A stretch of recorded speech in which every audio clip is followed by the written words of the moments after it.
Okay, so first of all, can everyone hear me? If that's the case, then we can pretty quickly get started. Because we actually have some content to talk about. um, okay, so it seems like people can hear me, so I'll go here. Hello. So yeah, as you can see here, we have preview pages for City of Echoes to go through at long last.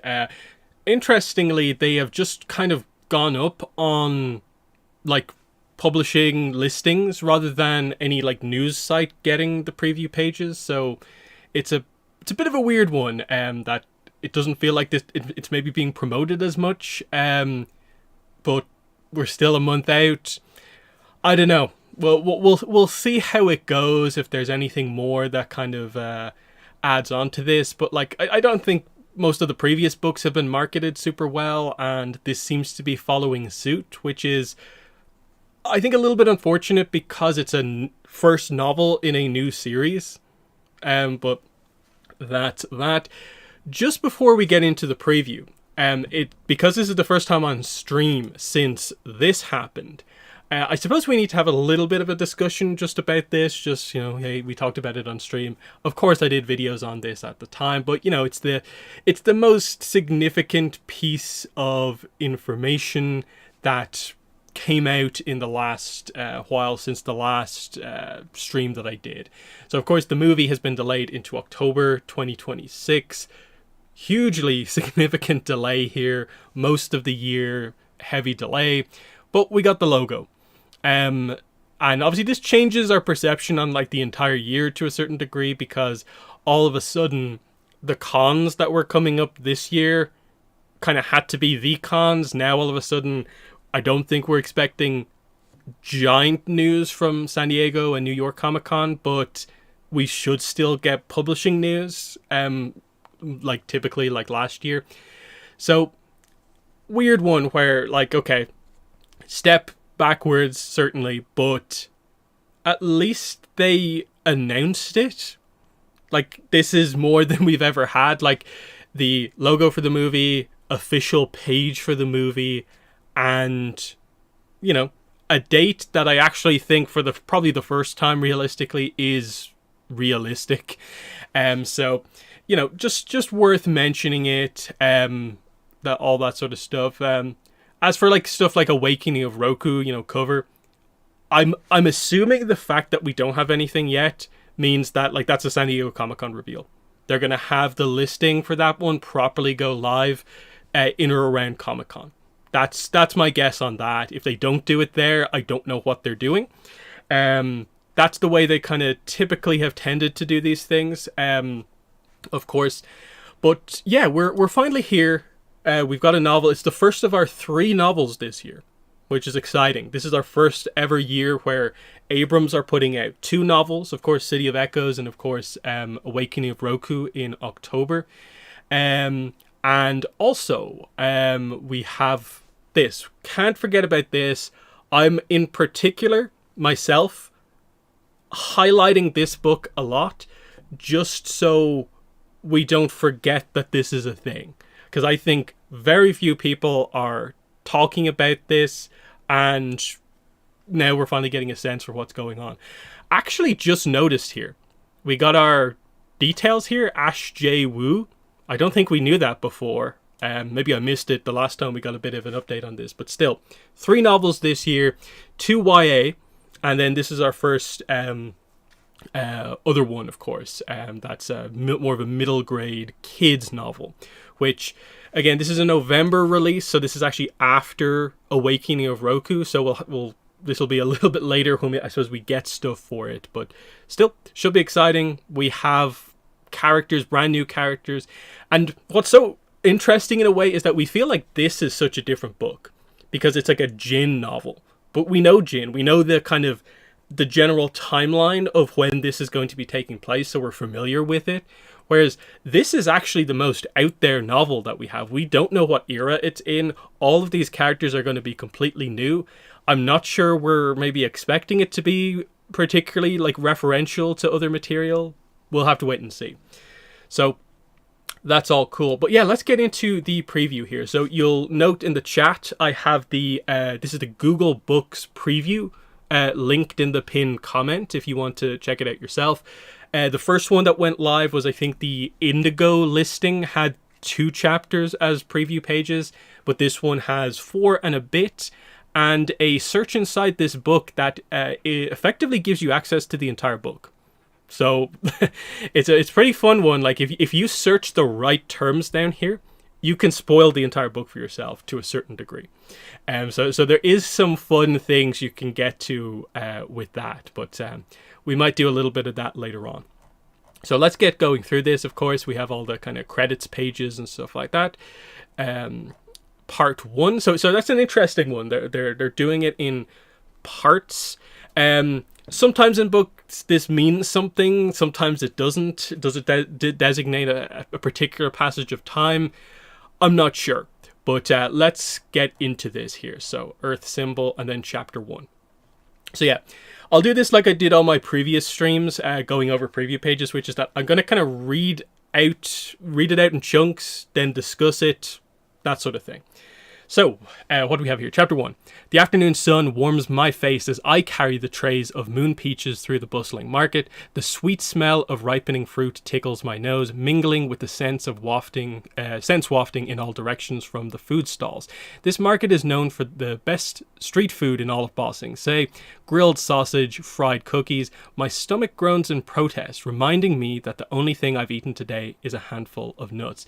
So, first thing you'll note is first person perspective. It's I. Jin is narrating this whole thing. The I is Jin. It's her book. It's not third person like all the previous Chronicles of the Avatar novels, which is weird to a certain degree. My preference is for third person over first person. It's not that I dislike first person or anything like that, but it takes a little bit of getting used to if you are used to the Avatar novels primarily. Looking through this stuff earlier on, within a chapter or two, I was like, okay, this is how we're doing it. It's fine. So yeah. Jin, watch out. A familiar voice cries out a warning a few steps away. I turn, nearly toppling over with the weight of the trays, narrowly missing a collision. I right myself as the rapid footsteps of many little feet hurry past me. Sorry, one of the children giggles, and I catch a glimpse of pigtails and a flash of green before they disappear into the crowd. Tiny menaces. Some of the weight lifts from my arms. My best friend, Susu, gives them a glare over my shoulder. Come on, grandmother's already asked me 1,000,000 times when you'll be here. I follow her through the gate and up the stairs built along the side of their building. The screen door is shut behind us with a bang when we reach the second level. It's a big space with airy windows along the back wall. A side balcony to the right looks out over the small courtyard and the many buildings that squeeze together to make up this part of Ba Sing Se. The locals affectionately call this area the Snake Alleys. I know the alleys as well as I know my own neighborhood, considering how much time I spend here. So we're just in the basics at the moment. So interestingly, it's actually only a character saying Jin, watch out, that makes it clear super early on that like it is Jin who is kind of being referred to here. But Susu, of course, we know mainly from the description of the book, of course. Like, she's not a character who's been previously established, but we know that Susu is a huge part of like the plot of this book. Jin getting involved in all this stuff is because of what's going to happen to Susu. So yeah, this is just establishing the kind of basics here. There's a round wooden table in the middle of the room. Susu's grandmother sits there on a stool, busy at work. Grandmother Wen's fingers are covered with white flour as she rolls out small circles of yellow dough. Beside her, little Ming, the baby of the Wen family, sits in her high chair, squashing her own dough ball with chubby fists into the table. I met Susu during the first few weeks after we arrived at Ba Sing Se. So that's interesting and important. My mouth was perpetually open at the vastness of everything. The massive scale of the walls, the towering buildings and the twisted corridors that never seemed to end. There were so many people here living on top of each other. Gong Gong. I don't know if that's pronounced differently than just the way it sounds. But we'll see how, I guess, the audiobook goes with that. Gong Gong had injured his leg on our treacherous journey from our village to the city, and it was on me to navigate the long lines for food each day or starve.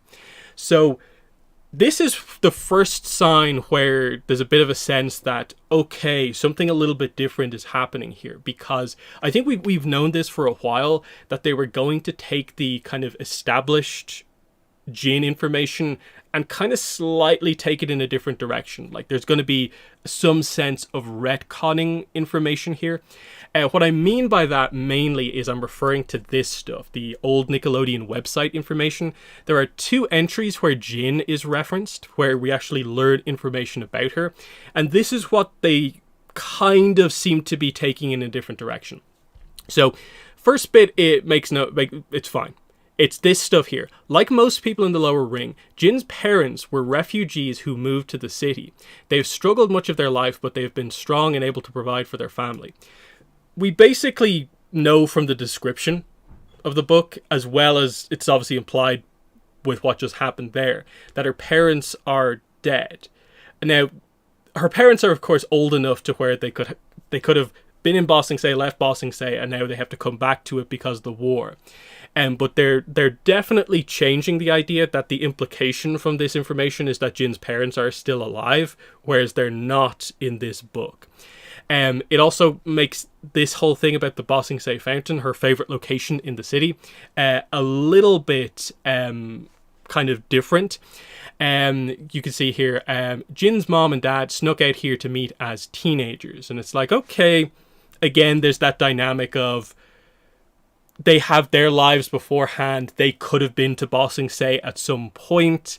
And they're probably going to be playing with that to a certain degree, I think.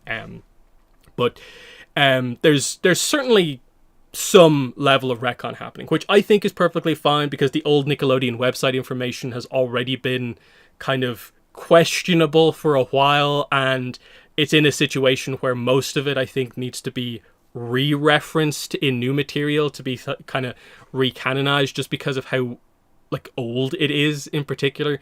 And if the story flows better with the slight changes, I'm kind of all for it. That I'd rather them make the book, the full-length novel on the character, as good as possible, rather than feeling like they have to stick to potentially big points established in 2 bios, basically, on the old website. So straight away, that's the situation. So Gong Gong is Jin's grandfather, just for context here. So there's a treacherous journey, and he got his leg injured on the way here. So yeah, it was on her to navigate the long lines of food or starve. One day I realized when I got to the front of the line that I'd forgotten my grandfather's token. The stern-faced cook who guarded the huge bubbling pot of rice porridge had pointed to the massive ladle at my head and told me to get lost. But a girl my age stepped in front of me and held up a token. Happy? She challenged the scowling cook as she dropped it into the bucket. She was already half a head taller than me then. I remember how wide and fierce her smile was, and I admired her as much as a 12-year-old can admire anyone. The cook had grunted then and gave me another bowl of porridge to balance on the tray, though she didn't look impressed. Thank you, I told my helper, but she quickly guided me past the line of hungry people and hurried away. Don't thank me yet. I still remember the grin she flashed me back then. I gave her a fake token. We'll see how long it takes her to realize. The roar of Su Yin Wen followed us all the way down the road. So interesting, Susu is, I guess, her nickname. Her full name is Su Yin, which is a fun kind of reuse of a name. But yeah, and then also, we actually get a full family name here, which makes sense because a lot of Earth Kingdom stuff, we do get kind of family names, but it's actually cool to just have another one here. So yeah, now years later, Susu is still up to her usual antics, convincing people to do what she wants, whether it's banging on a gong to cajole passers-by into checking out the family shop, or convincing her hapless victims, friends like me, to help her run her errands. What are you standing there for? Grandmother Wen scolds affectionately, calling me back from the past and into the present. Put those down. Coming, I mumble, setting the trays on top of the empty one that Susu had already emptied into a bucket. There was a long wait at Cinda's stand. Good, grandmother nods as I roll up my sleeves. No more rotten fruit. The grumbles we endured when we had to throw away soft and bruised peaches last month after trying a new vendor that didn't meet her high standards. So, interesting kind of stuff here. We have a bit of a backstory stuff. Of course, the mention of like her way to Bossing Say was interesting. And then obviously they run a sort of pastry kind of shop here. That's what Susu's involved with, but that you can also see that Jin is basically part of the family, in the sense that like Susu is telling Jin kind of like, oh, grandmother told us, and she's referring to her own grandmother, but like Jin to refer to her in the same way basically. So yeah, makes sense here that like Jin is this very kind of normal kind of character, and then Susu is the one who is typically where all the action's kind of happening around. Is a cool dynamic.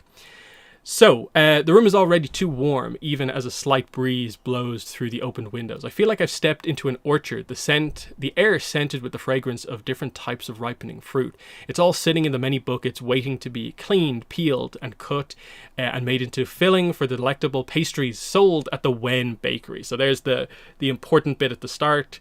They're working at the Wen Bakery.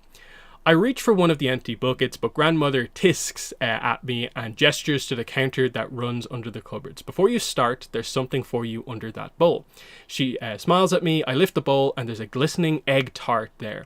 The surface bright yellow and shiny. A piece of the fluted edge breaks off when I pick it up. I sweep it up with a finger, not wanting to miss out on a single crumb. Not fair, Susu calls from where she's pulling a pot of peaches from a vat of steaming water. You said there were none left last night. Grandmother Wen scoffs.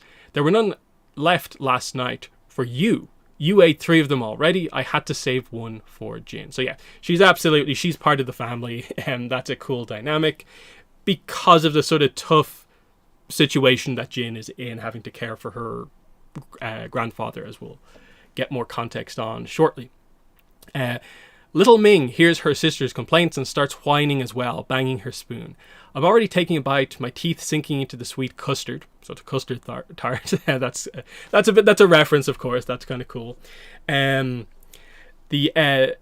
egg tarts are the star of the bakery and the reason why the Wens are always busy. The tarts come out of their oven perfectly flaky instead of soggy. The shell able to hold all the goodness of the filling. Me, baby Ming holds her arms up. And because she's so cute, I share a little bite of my tart with her. She beams up at me with a piece of pastry dangling off the corner of her lip. Susu is still grumbling in the corner about mistreatment. I savor the last remnants of the tart and sigh, wishing I had more. I give grandmother a hug with one arm. That's a nice line. Perfect as always, you're the best pastry maker in all of Bossing Say, I declare, making her laugh. Hush, she tisks at me again, but I can tell she likes all the fuss. So that's pretty cool. I don't tell her this to butter her up. I've sampled quite a few tarts in the lower ring. So we get the establishing thing of we're in the lower ring of the city. It being a popular treat for all ages, there are many more variations appearing at the markets lately. Chocolate mousse, lychee nut, and other gooier Southern Earth Kingdom concoctions. Because of the flood of refugees entering the massive gates every week, all of them trying to find work and establish themselves in the city. But we're not allowed to call them refugees. Not anymore. We're all newcomers here. Because there isn't a war going on outside of these walls. In here, we are safe. So that's a really cool thing because it's such a normal scene. And then the reality of like, oh, it's Bossing Say during this era. We know exactly where we're at. And you were just waiting for that moment to be like, okay, why are there refugees entering the city every week? There's a war going on. And yeah, again, the kind of policing here, even in the lower ring, it's like, no, don't do this. Don't make a fuss about what's happening here. They're newcomers. They're not refugees. That whole idea. So interesting. I I joined Susu in the process of prepping the moon peaches, following the familiar routine of blanching, then peeling, then splitting them open to take the pit out. The bucket on one end of the line quickly empties while the other buckets are filled, pushed out to the balcony to make more space. The Wen family folded me into their clan as soon as I met them. They helped me find an apartment not too far from here and introduced me to a doctor who can treat Gong Gong's ailments. They also continue to give me day-old pastries so I can save my coins for other things. For all Susu and I snipe and bicker at each other, I know that I am indebted to the Wens, to her, more than I am ever able to repay. So this is a big, important kind of establishing thing, given what we know like is about to happen.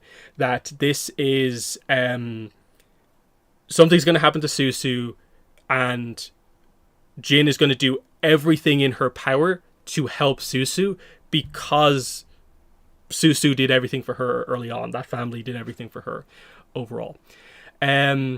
So let's see here. Is this also YA, or is it targeted to younger audiences? It's YA. It's definitely YA.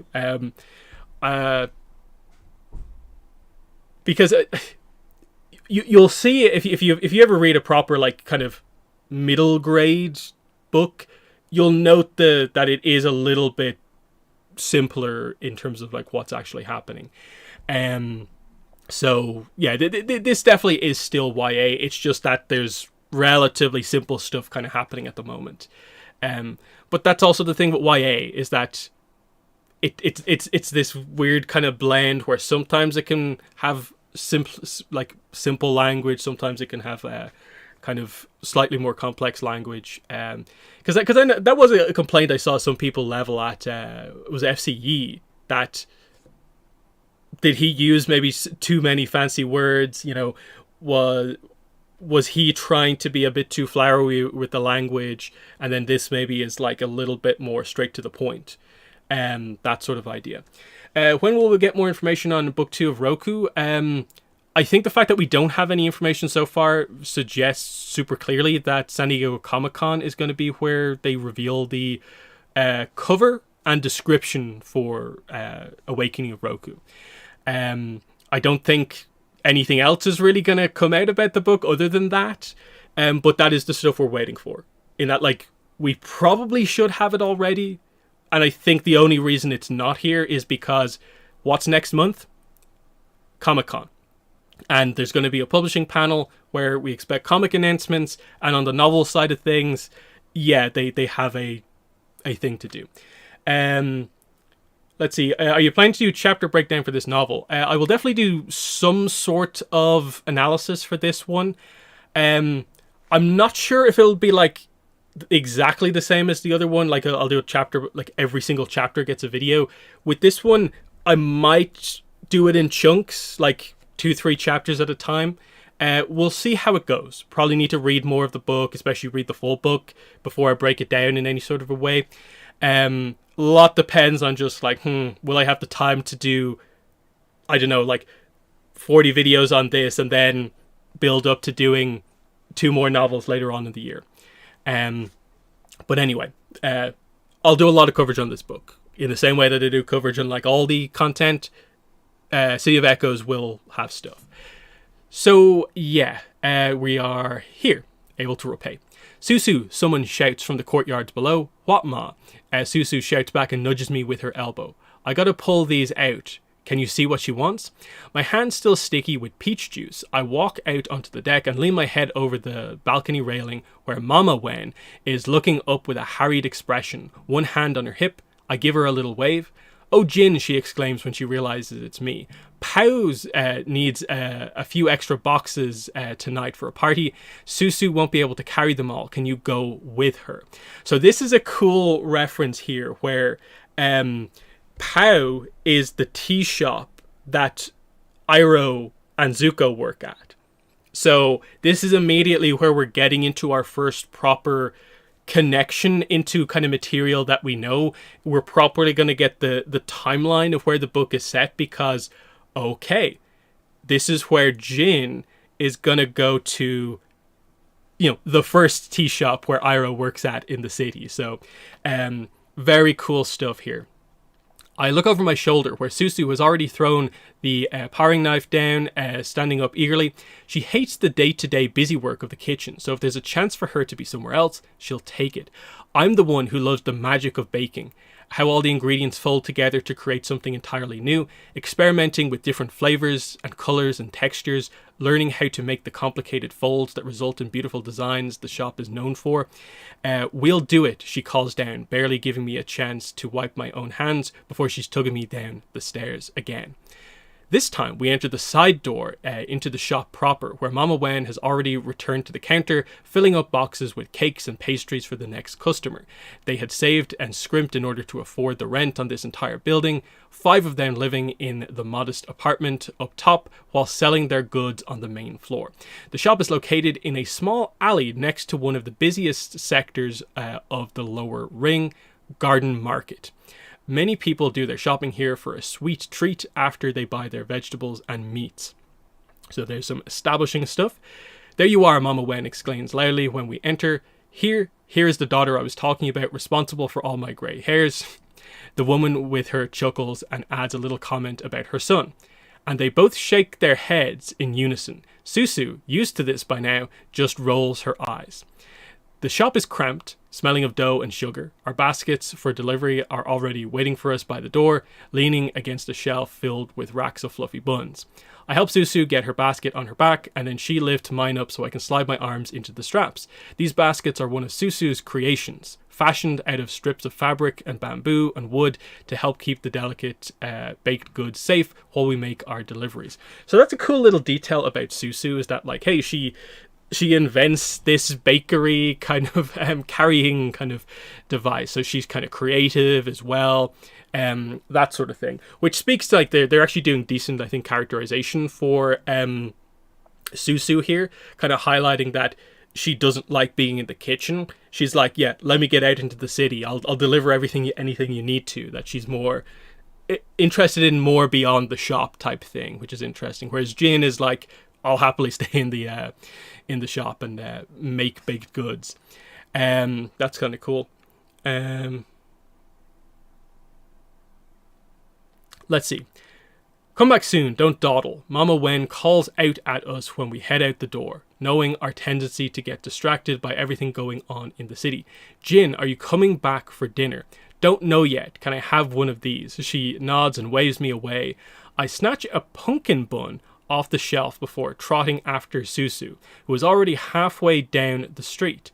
I chew on the bun and hitch the backpack up so it's not digging into my shoulders, navigating my way through the bustling market. There are customers, young and old, some trying to haggle with the vendors for any end-of-day deals. Students from the university, nice reference, looking to buy their dinners, guards grabbing a snack between shifts, and the chatter of so many people combining into a noisy din. I half listened to Susu's chatter as we climbed the hill to the neighbouring district where the tea house is located. It's been a few years since that first day I stepped through the gates of Ba Sing Se, but all the people and activity can still be overwhelming. The sun sets behind the buildings during our trek, and the city slowly changes from the bustling heat to the coolness of the evening. The streets darken, then the lanterns and the lamps are lit one by one. Faceless voices holler as neighbours call out to each other across the narrow alleyway. Drops of water sometimes sprinkle on my head when I walk under the clotheslines that stretch from balcony to balcony. We're almost at Pow's family tea house when I catch a whiff of smoke. Something about the scent unravels a memory in my mind, and suddenly I'm back there again, remembering my father's expression when he lifted me out of bed and pushed me into Gong Gong's arms, my hand in Gong Gong's when he pulled me away from the village, whispered at me to hurry, hurry. On top of the big hill, we stop to catch our breath, and I look behind us, all the houses in the village burning, the flames licking the night sky, red, yellow, gold. So, interesting stuff here. We actually get our first mention of Jin's parents here with her father. So obviously the idea is that something happens here, because she only mentioned like entering the city with Gong Gong, but her father's mentioned here, so it's setting it all up. So her village gets attacked by the Fire Nation. This forces them to become refugees and go to the city. So lots of stuff there. I asked if we were going to wait for Baba to join us. Gong Gong told me he'll join us later on the road where it's safe. So, from context, that has to either be her father's name or how she refers to him as like father in some way. We'll have to kind of get more context on that as we go on, but that's the situation there.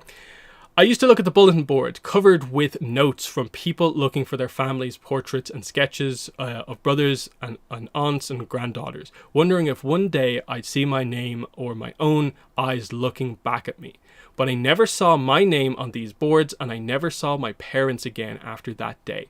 It hurt too much after a while, so I stopped doing it. But there's one of those boards at the side of the street, and as the smoke tugs at my memory, I wonder if I should stop and look one more time. So, super interesting detail there in terms of like, of course there'd be something like this with this many people kind of coming in, especially to the lower rings of the city. People trying to find each other because of how chaotic it must be entering the city normally. But yeah, it's that idea of like, I guess the idea here is that she doesn't have like confirmation that her parents like died, but she seems to heavily assume that she will never see them again, that they did die in whatever happened. So we're kind of building up towards like what got her and her grandfather separated from her mother and father, and why does she just assume that they are dead. So interesting one there, because yeah, of course her parents will be looking for her, so that's why she thinks she might see her picture there, and of course there's none of them. But anyway, Jin, Susu calls out for me up ahead. What are you looking at? As close as I am to Susu, and as much as I've adapted to my new life here, that's something that she will never understand, something I can't explain to her because she's always grown up surrounded by her whole family. Nothing, I yell back at her, turning away. There's no use looking. It only leads to disappointment. So, interesting stuff here. The first hint of a more serious kind of thing going on here, that she doesn't really tell Susu, or she hasn't told Susu about what happened to her parents, the fact that that's something that lingers on her mind. It certainly sets it up for like, you know, in terms of like, for instance, going back to this, well, her parents, are they actually dead? And then there's a way for this to still maybe kind of work, but we'll see how it goes. But yeah, that's the first chapter.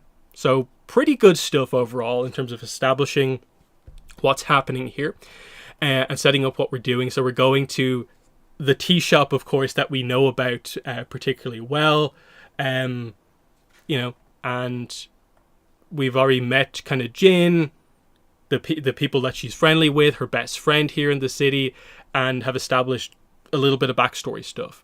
And it's like one chapter and suddenly we know so much more about Jin than we've kind of ever known kind of before. So interesting. So yeah, chapter 2. I have one tray to deliver to Lady Liang's. Susu tells me when I catch up to her at the intersection where the district splits down the two main roads. I'll meet you back at Pow's.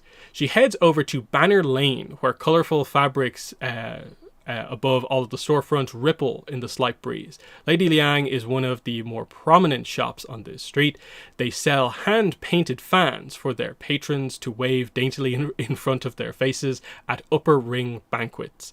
While the patrons peruse the wares, they're offered one-bite sweets from Wen Bakery to sample. I walk down the other street instead. Lantern Road, with its obvious namesake hanging overhead. Rainbow lanterns that crisscross in a pretty pattern. These two streets are where the wealthier shops of this district are located. The artisans and craft workers whose wares can fetch higher prices and who cater to the upper and middle ring denizens. Pow's is on one of the side streets, a tea shop that mostly serves the guards and the delivery folks who keep the shops running. It's a more subdued environment compared to the 2 or 3 story open air tea houses in the middle ring, where music and dancing accompanies the tea. I knock on the back door and it's yanked open to reveal the usual dour face of Manager Feng. Contrary to the name of Pow's family tea house, None of the POWs actually work here. Okay. You're late, he says sharply. I ease the heavy pack off my back and slide it onto the counter along the wall. I say nothing and start loosening the straps to slide out the trays. He usually orders an assortment of the flaky pastries, the ones that are a bit dry, so the customers will buy more tea. He inspects the trays with careful attention, and I know that if there is a dented piece or one with a smeared design, he will immediately demand a discount. With the way his nose sniffles as he examines the trays, I'm reminded of Susu's nickname for him, Rat Beetle. His twitchy expression is eerily similar to those creatures that infest the sewers below our feet and are flushed out during the summer storms. So that's interesting. We're talking about the ancient sewers below the lower ring of the city, which is interesting. Okay, so what's being talked about here? Error in the book, Manager Fung. Let's check out the details here. So, what's the situation here?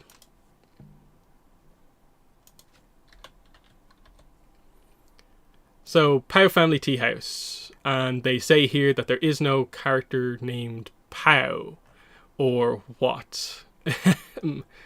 It's an interesting one because it's said with such confidence here,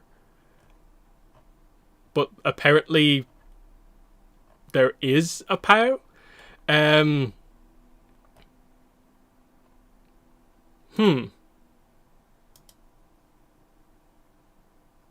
Interesting. So they're saying that the manager is Fung. Is this actually a separate character?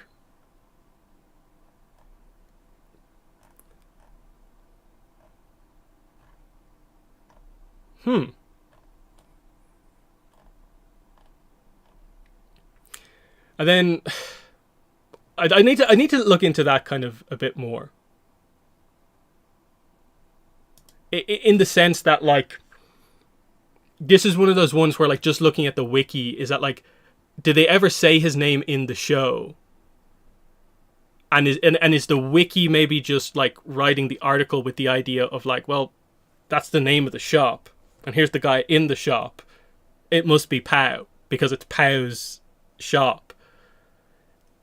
And it's like, is his name actually confirmed to be Pow?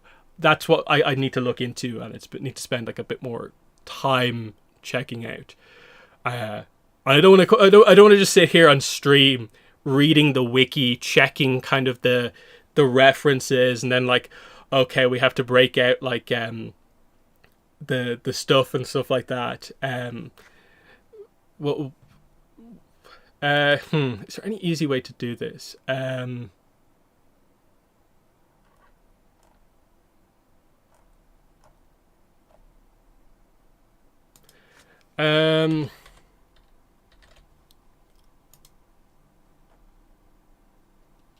Let's see, if I just City and Walls and Secrets transcript, that might help me out. Let's see, Pow. Okay, cuts close to Pow. Okay, so they say Pow.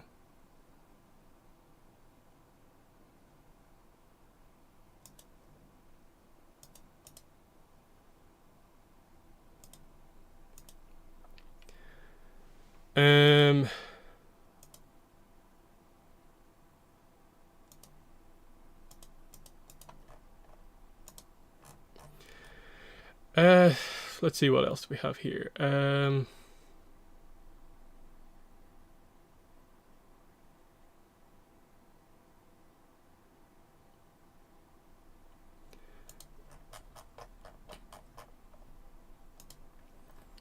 then I guess I have to try Lake Lao Guy as well.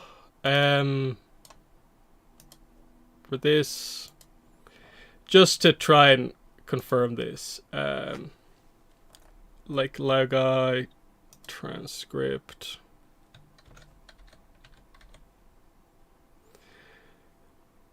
Oh yeah, yeah. The guy says, "I hope Pow pays you well." But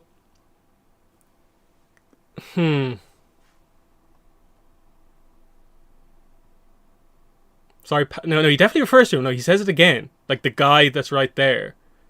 So yeah, that's an error, isn't it?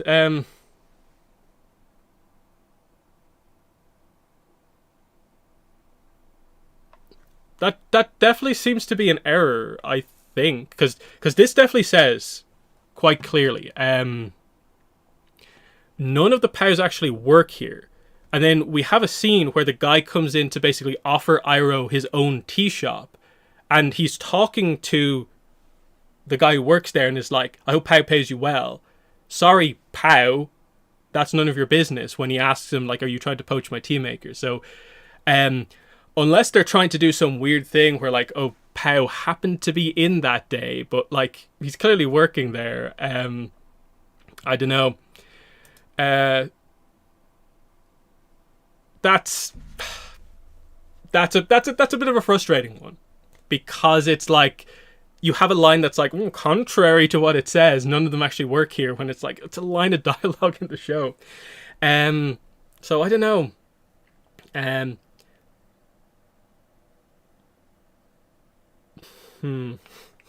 just a bit of a frustrating one, definitely.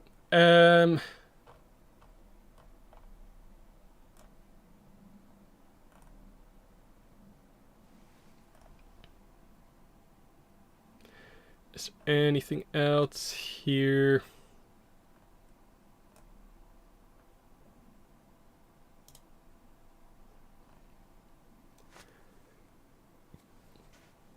I don't know.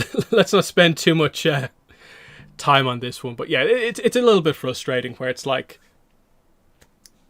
a bit of an odd one. But yeah, we'll get through this. So where were we? We did this. We did this. Did this. Yeah. Did you say something? He turns to glare at me as I hide my smirk behind my hand. I shake my head and stand up straight, force myself to look serious. No, sir. These look fine, but you're missing my other order. He sniffles and shows me his list. Persimmon jam bites, taro swirls, sun cakes with an egg yolk hidden inside. She'll be here any minute. I try to sound reassuring. She's just down the street finishing up another delivery. Fine, she better be here soon. Manager Fung turns away from me and he snaps his fingers, yelling across the room, "Hey boy, come here and make yourself useful." So there's that. A boy wearing an apron walks over with a scowl. His hair is short and spiky, sticking up all over the place. But what stands out the most about him is the prominent scar on his face over his left eye. There's a dark patch that extends from his hairline down to his ear, the skin puckered and the ear mangled. A burn. "What are you looking at?" The boy snaps at me when he meets my eyes. I look away quickly, embarrassed to be caught staring. He brushes past me and I have to step back so he doesn't knock me over. "Go and set these up on the table. The guests are arriving soon," Manager Fung directs him. I mumble out an excuse that I have to find Susu and escape to the alley. There's a guard leaning against the wall, blocking Susu's path to the door. He's trying to chat her up with a suave toss of his head, but I know Susu doesn't like boys, so he's dealing with a hopeless cause. Still, he tries his best. "Jin," she sees me over his shoulder and hurries towards me, stepping on his foot in the process. She chirps out a quick apology and he hops on one leg with a dejected glance. "Another admirer," I joke. "They can't help it. They're intrigued by my style." Susu strikes a pose, spinning to show off her large pack. We laugh together as she flutters her eyelashes. The way her eyes lift makes it look like she's always smiling, making you want to smile back. It's one of the reasons why she has so many admirers. Susu goes inside to finish our delivery. She'll probably charm at Manager Fung in a way that I never could, so that he doesn't deduct a coin or two for his troubles. I wait beside the front door to the tea house. The guard that tried to flirt with Susu is sitting on the bench with his friends, looking glum. There are 2 new servers at Pow's. Susu joins me not long after, tossing a coin purse in the air. Did you meet them? Not really, I say. The face with the scar flashes before my eyes again. Where did he come from? Did he encounter the Fire Nation before, just like I did? Susu gives me a sly look, not missing a beat. The younger guy, though, he's kind of cute, right? My face warms unexpectedly. I don't know. Look at you, Susu crows, catching the attention of a few passerbys. Is my little Jin blushing? Stop it, I shake my head. So this is a fun scene here because it's Jin meeting Zuko for the first time here, and she's immediately intrigued. You can see here she's blushing at this, which is interesting. There obviously is the detail up here as well that Susu doesn't like boys, so okay, that's the way they're going there. I don't really get the impression that they're in any way probably going to go Susu Jin, because I think as we go through this, there's clearly another kind of male romance kind of thing that they're going for, as we go through this. But we'll see how we go. Susu notices the group of guards looking our way, and she waves at them. They explode in uproarious laughter, while the rejected guard looks like he wishes he could sink into the earth and disappear. It distracts her long enough for me to pull her away from the shop, so the server himself doesn't come out and investigate, mortifying me further. I have to stop by the apothecary, I tell Susu as we walk past Banner Lane again. Gong Gong's next batch of medicine is due. Don't forget your share. She drops a few coins into my hand. I've tried many times before to say no, seeing my help as payment for eating their food all the time, but the money finds its way into my pack regardless. I've given up fighting it and tried to help out in other ways. Coming for dinner. No, I have to brew the tonic tonight. I'll see you tomorrow. I pause for dramatic effect. 4. Cookie Bun Day. We yell together, pumping our arms in the air. It's a day we look forward to every week. Cookie buns are only made on the weekends because of the extra work, but the smell that wafts out of the bakery draws everyone into the neighborhood. So there's that. It's these little things that make living in the city tolerable, so that I don't dwell on the things I've left behind. So pretty fun stuff there. I cut across the shop district through the narrower passages that wagons have difficulty fitting through. Along the walls, there are doors that lead to small apartments or tiny stores. A barber smokes while cutting hair in a cramped alcove that's only big enough for him and a single customer. A woman sits on a stool surrounded by belts of all lengths and sizes in her store, cutting out strips of hide with scissors. A wall is covered with vines on which someone has hung an assortment of plants growing in woven baskets. Susu showed me early on which side roads to always avoid and which alleys are safe at certain periods of the day. If you don't pick up on those things quickly in the lower rings, then a few days of hungry bellies and empty pockets will teach you soon. Who you on, apothecary, is on a busy street. I have to jump to the side to avoid getting run over by a swerving wagon. I step over the threshold and my nose immediately tingles at the pungent, earthy scents that permeate in the air of the medicine shop. Gleaming counters run along the perimeter, behind which are high floor-to-ceiling cabinets with many meticulously labelled drawers. The staff fetches the ingredients for your order from these drawers while you wait in the line in the middle of the room. On the far wall, there is a plaque with the name of the apothecary carved into the wood and inset with gold, flanked by pillars engraved with the matching phrases in calligraphy. Healing rivers flow through here and mountains stand strong against the storm. Gong Gong definitely approves of the fluidity of the calligrapher's deft hand, pointing the pillars out every time we come here. Because we'll find out Gong Gong is a calligrapher, of course. So, yeah, I'm slightly out of breath from hurrying here to make it before closing time. There are 2 young men about my age standing off to the side, flipping through a pamphlet, but they don't seem to be in line. I wait behind an older woman and watch the staff move deftly behind the counter to fulfill her order, climbing the sliding ladders to find the ingredients in specific drawers, stopping occasionally to consult their list. Back in my home village of Daying, We had a healer who travelled from town to town with a massive chest filled with jars that she hauled around on a wagon pulled by her ostrich horse. She would toss their contents in a clay pot over the fire to brew bubbling potions. I was fascinated by her, but the apothecary shops in Ba Sing Se are something else entirely.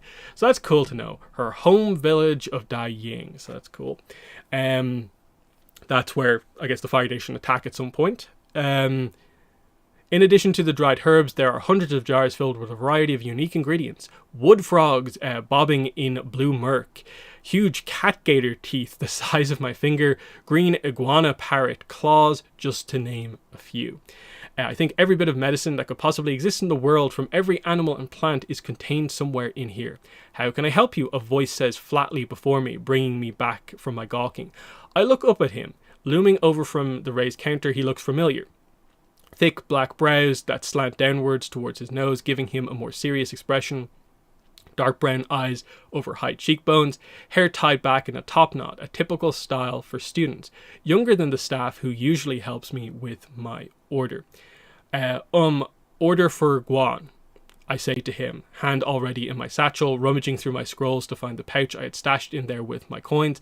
I can hear the creak of the drawer as he flips through the already prepared pouches of medicine, but my hand does not brush the familiar rough fabric of the pouch. When I straighten up, the boy is looking at me expectantly. Have you taken this before? He asks with a bored tone, listing off the ingredients that are written on the package. Just a moment. I pull out my scrolls and set them on the counter. I turn the bag inside out, but there's no pouch at all. It must have fallen out sometime today, either at school or during my deliveries. I reach into my pockets and find the handful of coins that Susu had given me earlier and place them on the counter as well, but I already know it won't be enough. This is all I have. I push the coins towards him, hoping that it would be enough to show him I'm not trying to get something for free. Could you take this as a deposit for my package? I can come back first thing next week to settle up the rest. Serves me right for leaving my errands until the end of the week. The boy hesitates, frowning as if he finds the whole thing distasteful. The embarrassment crawls up the back of my neck. Please, I continue, hating the sound of desperation in my voice. My grandfather needs this medicine tonight. He can't go without it for the next 2 days. Please, if you go and talk to Dr. Jan, I guess that's the pronunciation, I don't know. She knows him, and she knows me. I always settle up my debts. He sighs and opens his mouth as if to say something, but I never learn what he's about to say because suddenly there are two people pressed too close on either side of me. One of them leans in with his elbow on the counter, while the other one, the taller of the two, grins at me like I'm a piece of roasted meat hanging off the hook at a market stall. What's the hold up? Zwan? Like, what is the pronunciation for this name? I don't know. Xuan. This is going to be a tough one until the audiobook comes out. Zwan, I don't know. The Lyrian one jeers. Shuan? I guess that probably has to be it, something along those lines. I really wish with some of these names they would just put a pronunciation guide in the book, if they want you to say it properly. But anyway. Chuan. I don't know. I'll give it my best shot. We're going to be late for the show. The shorter one follows. Why aren't you helping her out, Chuan? Chuan looks from one of the boys to the other, his annoyance now obvious. You know what? The taller one chuckles. Since he'll be helping you out, why don't you help him out too? Give him a kiss. Make it worth his while. The shorter boy makes kissing noises in Juan's direction. Our boy here has never experienced a woman's touch. My face is burning now, but for a different reason. Enough, Zwan's expression is thunderous. He leans over the counter and looks down at me, eyes flashing. If you don't have the money, then you can come back next week. He turns away and tries to take the package with him, but I'm quicker. I slap my hand over the package and hold it still. A swell of annoyance comes over me. Stop, I raise my voice. Listen to me. I'm a loyal customer. I come every week. Talk to Dr. Jan. We're not a charity, as Juan says. through his teeth, giving me a dirty look as he tugs the packet out of my hand. Go away. One of the boys beside me whistles, low and mocking. Tears of indignation well up in my eyes, and I force them back by biting my lip, turning away. I refuse to let them see me cry, and that is the end of chapter 2.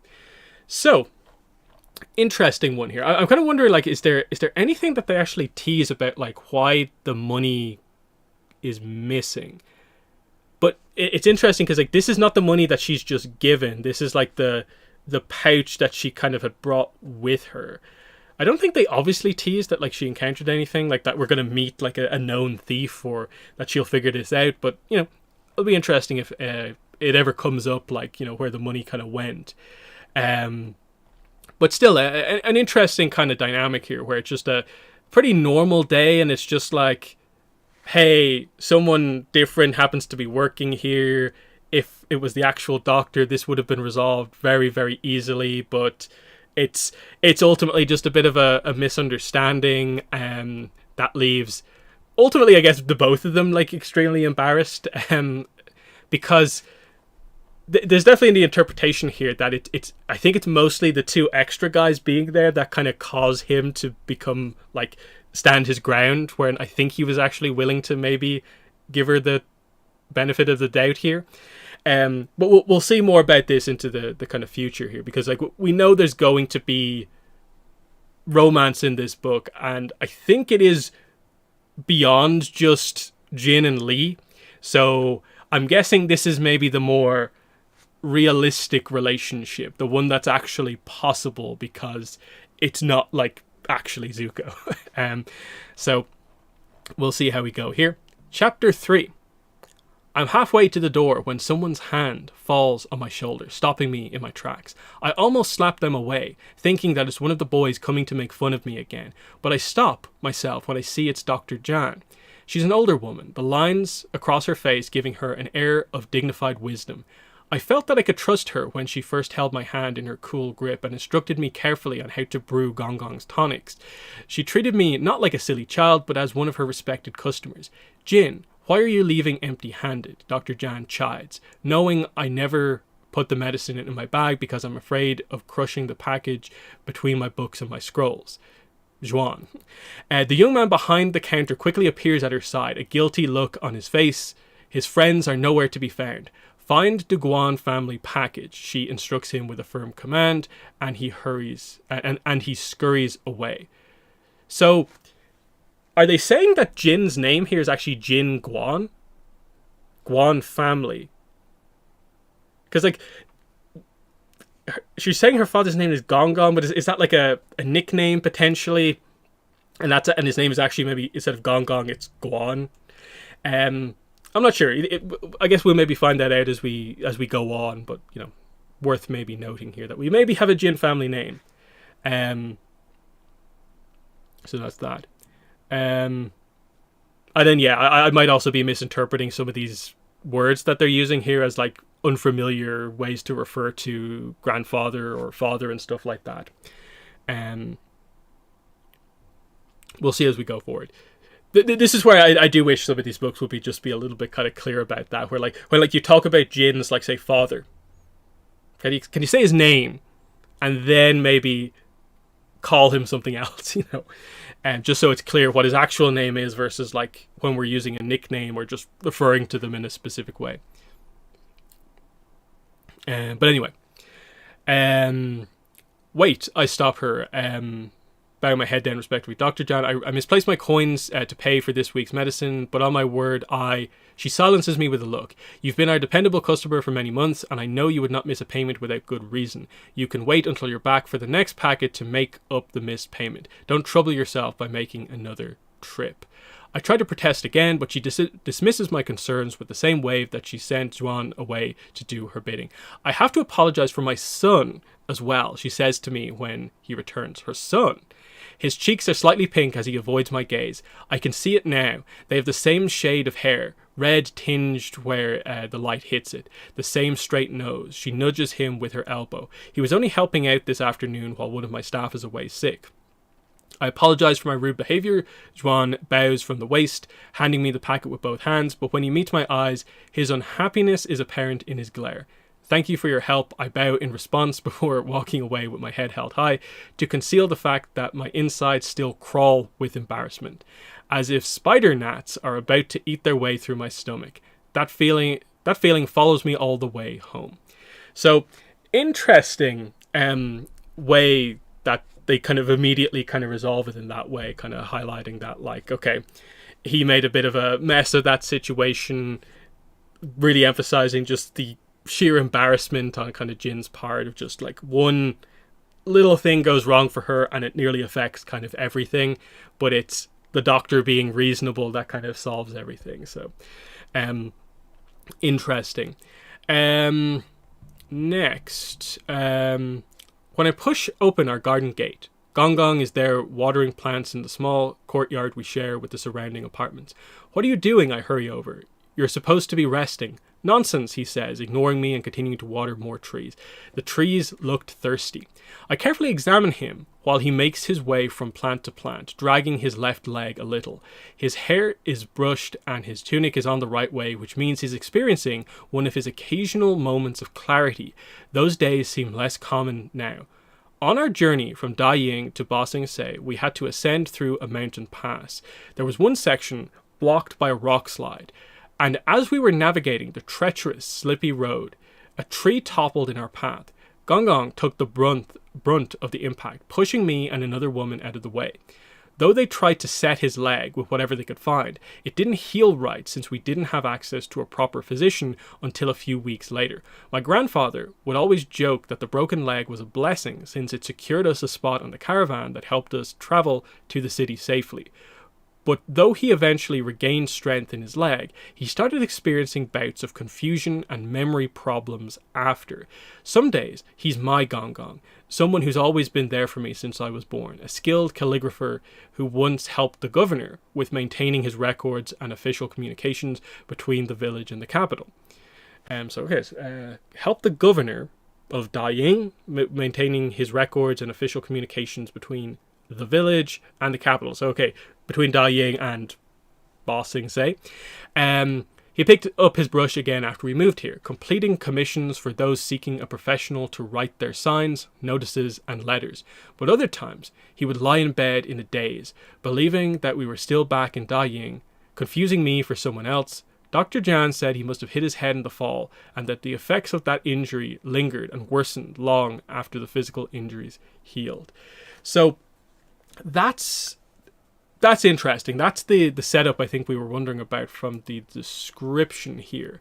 Her ailing grandfather. So, interesting one there, because they say like he broke his leg, kind of saving Jin basically. But that's not the injury that actually he struggles with. It's that there was a head injury in the middle of this as well that they didn't almost think about. They didn't realize until later because they were maybe more focused on the leg. And so, yeah, sometimes he's like this and it's her grandfather. Other times it's not. So it's that's an interesting one, and it kind of, I suppose, really speaks to like why Susu and her family kind of took Jin in, because she kind of a lot of the times I guess doesn't really have anyone else. So interesting setup. Let's get you back upstairs. Are you hungry? I help him up our creaking steps. I'm certain one day the stairwell is going to peel away from the wall, leaving us trapped upstairs. But we can't afford a better place.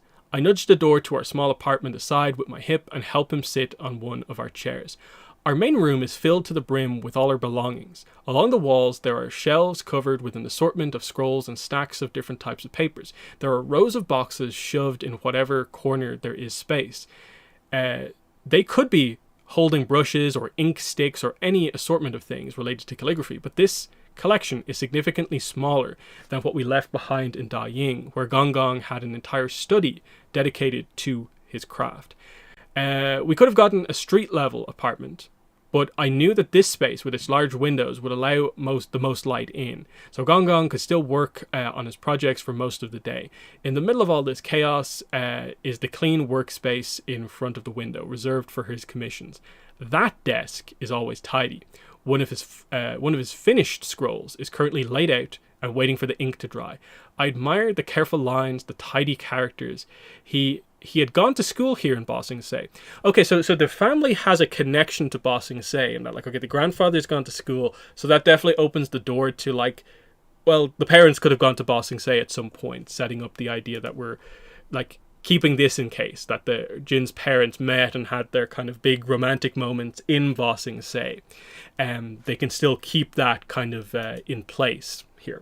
It's not that just everything with this family is just dying. There's a connection to Ba Sing Se.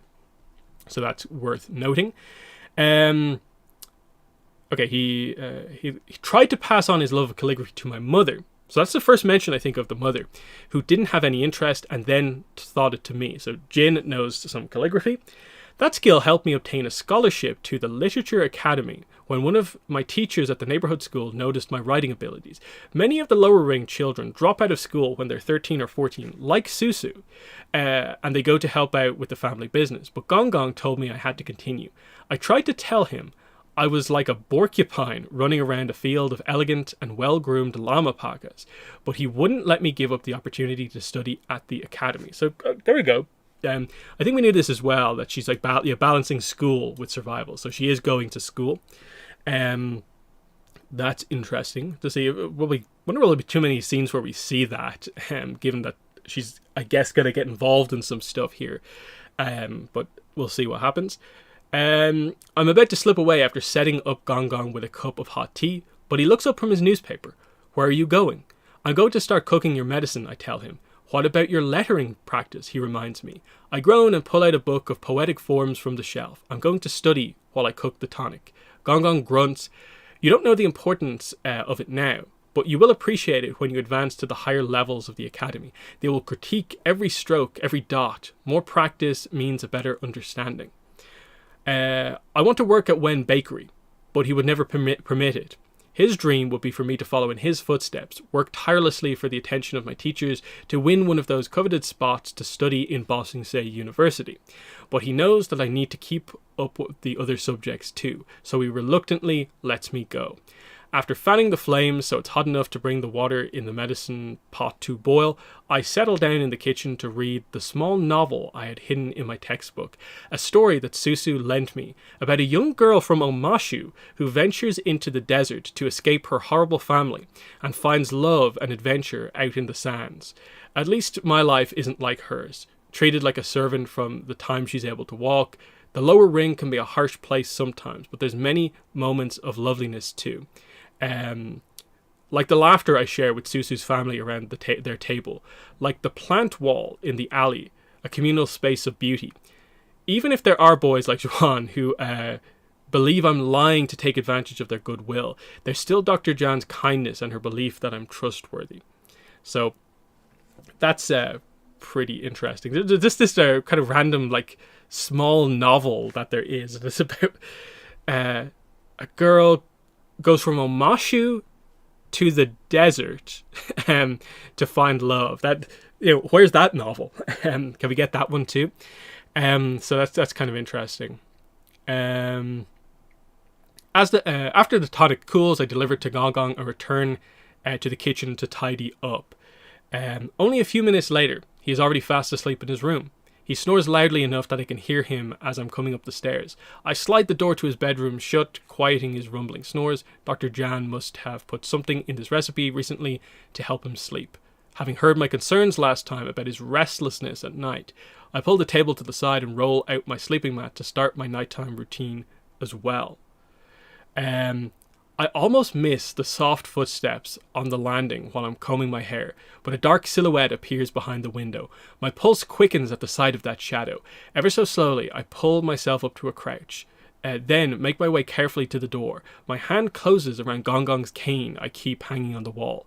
There are guards that patrol the lower ring, but they care more about keeping order than protecting residents, especially at night. There's always a risk of someone desperate enough to break down the doors and grab whatever they can get their hands on, not caring who is in their path they hurt. Psst, it's me. I hear a familiar voice whisper, Susu, of course, the only person who ever has a reason to visit at this time of night, though she usually tells me beforehand. I return the cane to its spot and open the door to let her in. And then we're into chapter 4. So this is the last full chapter that we have. So, what are you doing here? I'm unable to contain my yawn as I whisper this question to Susu. Her face is way too cheery for this time of night. Got a treat for you. She holds up a bag and walks away, not even looking back to see if I'm going to follow. I find a cloak and pull it over my shoulders, shutting the door behind me. Susu climbs up the ladder to the roof of my apartment. It's so old and rickety and probably can only hold the weight of one person. Not that I'm about to test its capacity in the middle of the night. I let Susu go on ahead of me before going up after her. With our arms out for balance, we make our way across the top of the roof, then slide down to the edge. Here, it's only a small jump to the neighbouring building. In this section of the lower ring, the buildings are built so tightly together that there's not much space between them. I bet I could walk across the entire district from one side to the other without ever touching the ground, though I've never tried. We settle into a particular curved part of the roof where we can look up at the sky.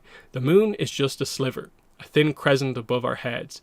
But even this late at night, the city is still awake. Many windows are still glowing.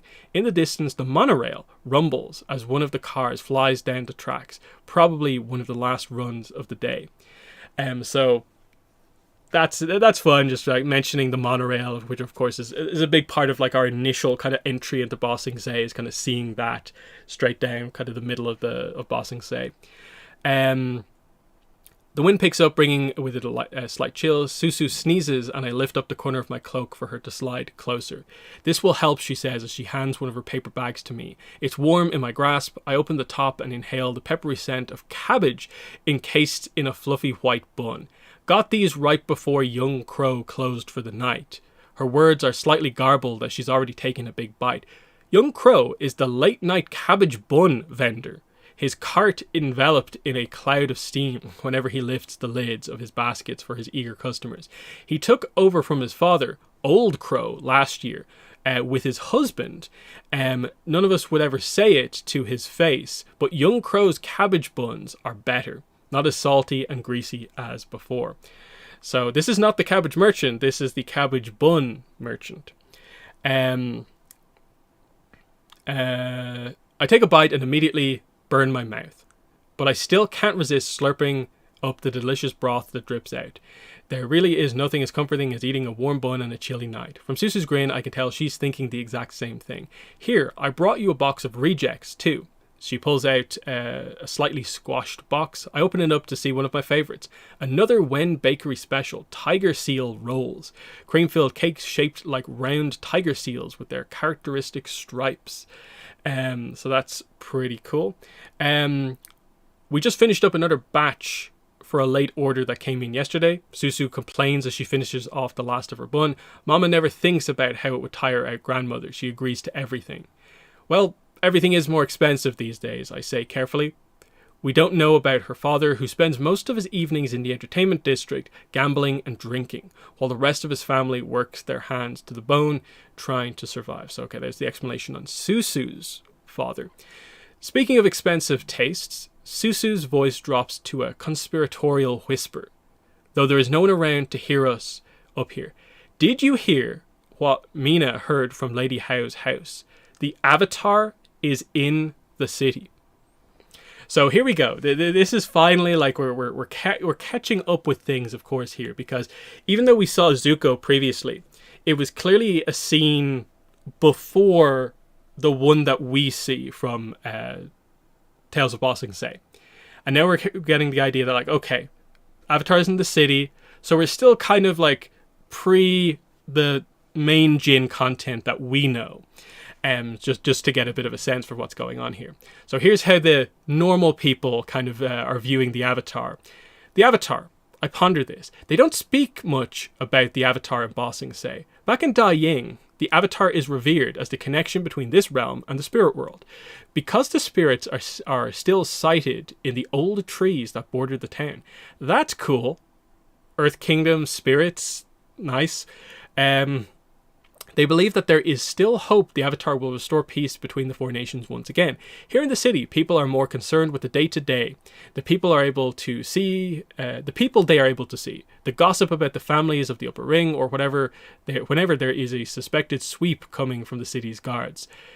When the rumors about the Avatar sighting started to appear earlier this year, I didn't pay them any mind. There have always been rumors about the Avatar, and most of them have been fake. Even if this new Avatar somehow survived the slaughter of the air nomads, it was obvious that they had washed their hands of the concerns between the nations in the many years since. She said they gave him a residence down the street from Lady Howe's manor with his group of friends. He's young, looks like a kid. Susu's excitement is clear.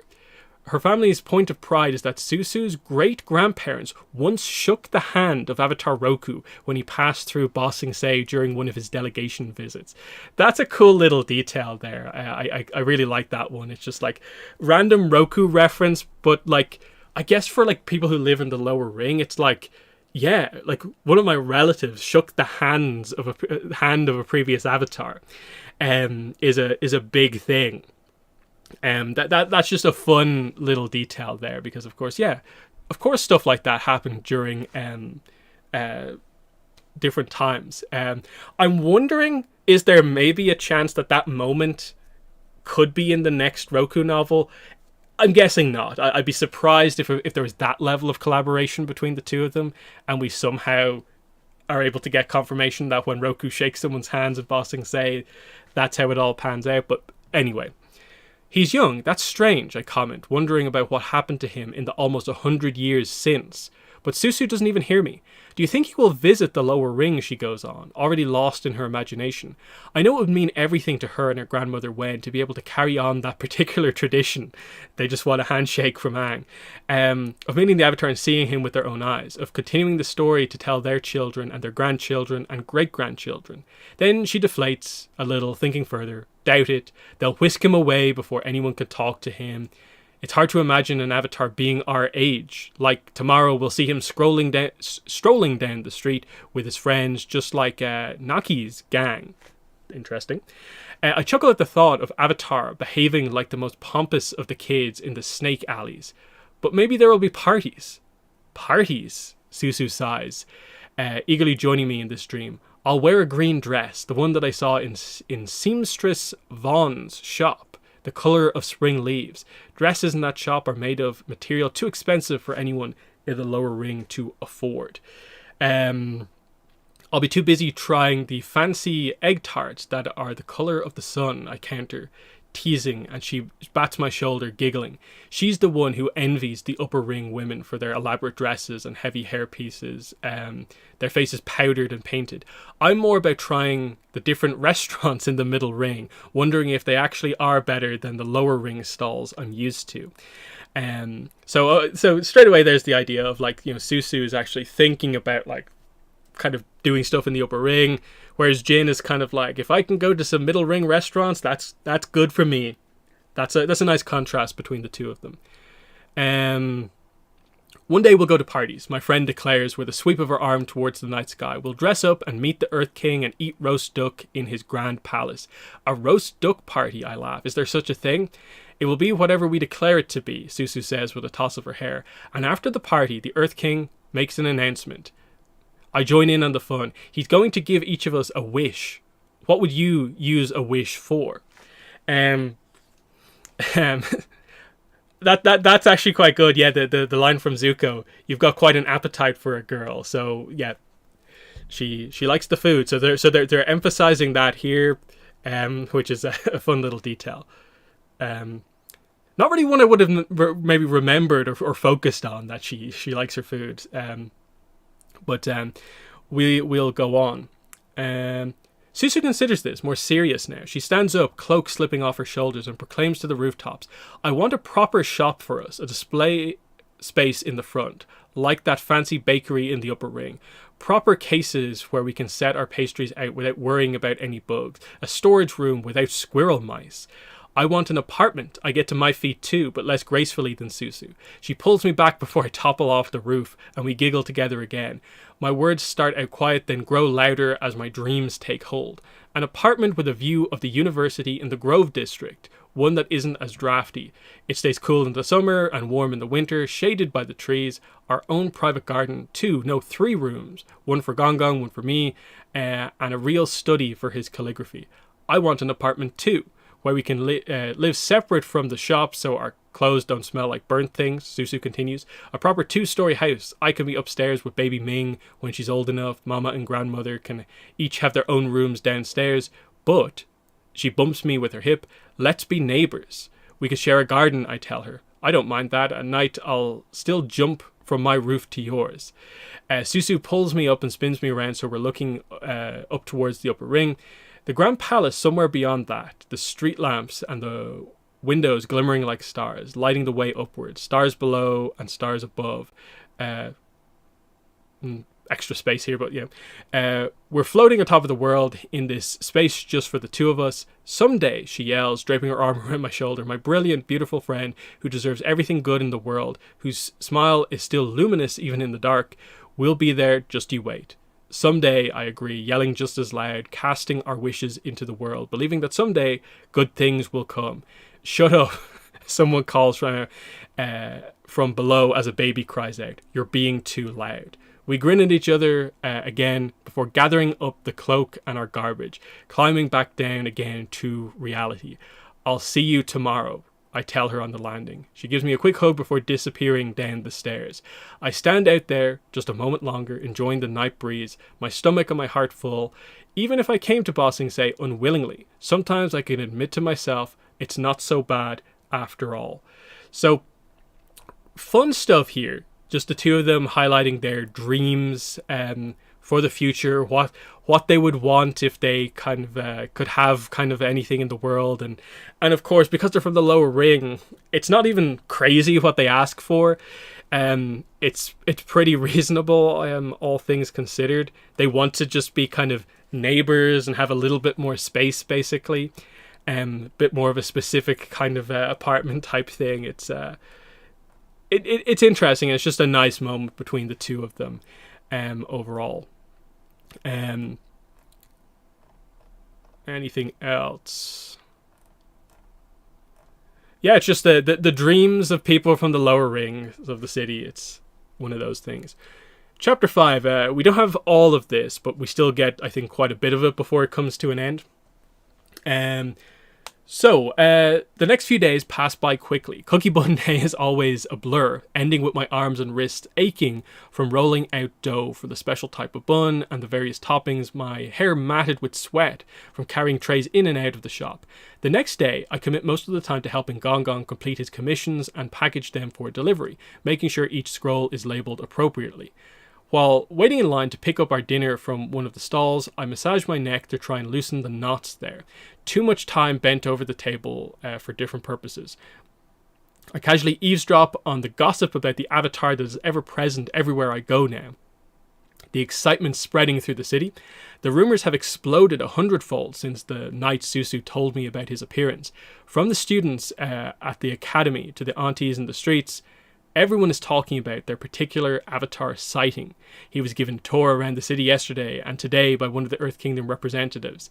Some say that he's a hulking beast of a man. A kid raises his arms and growls like a bear. No, my sister says he's small and slender, but with electric blue eyes that can read everyone's mind, another kid squeaks out.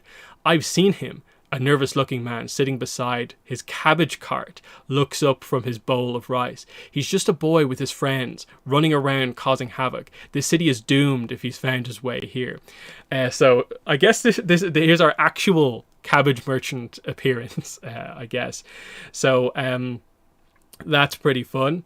I love the casual reference here because they've already done like a reference to cabbage with the cabbage buns earlier on, but like here he is, the nervous cabbage merchant, of course.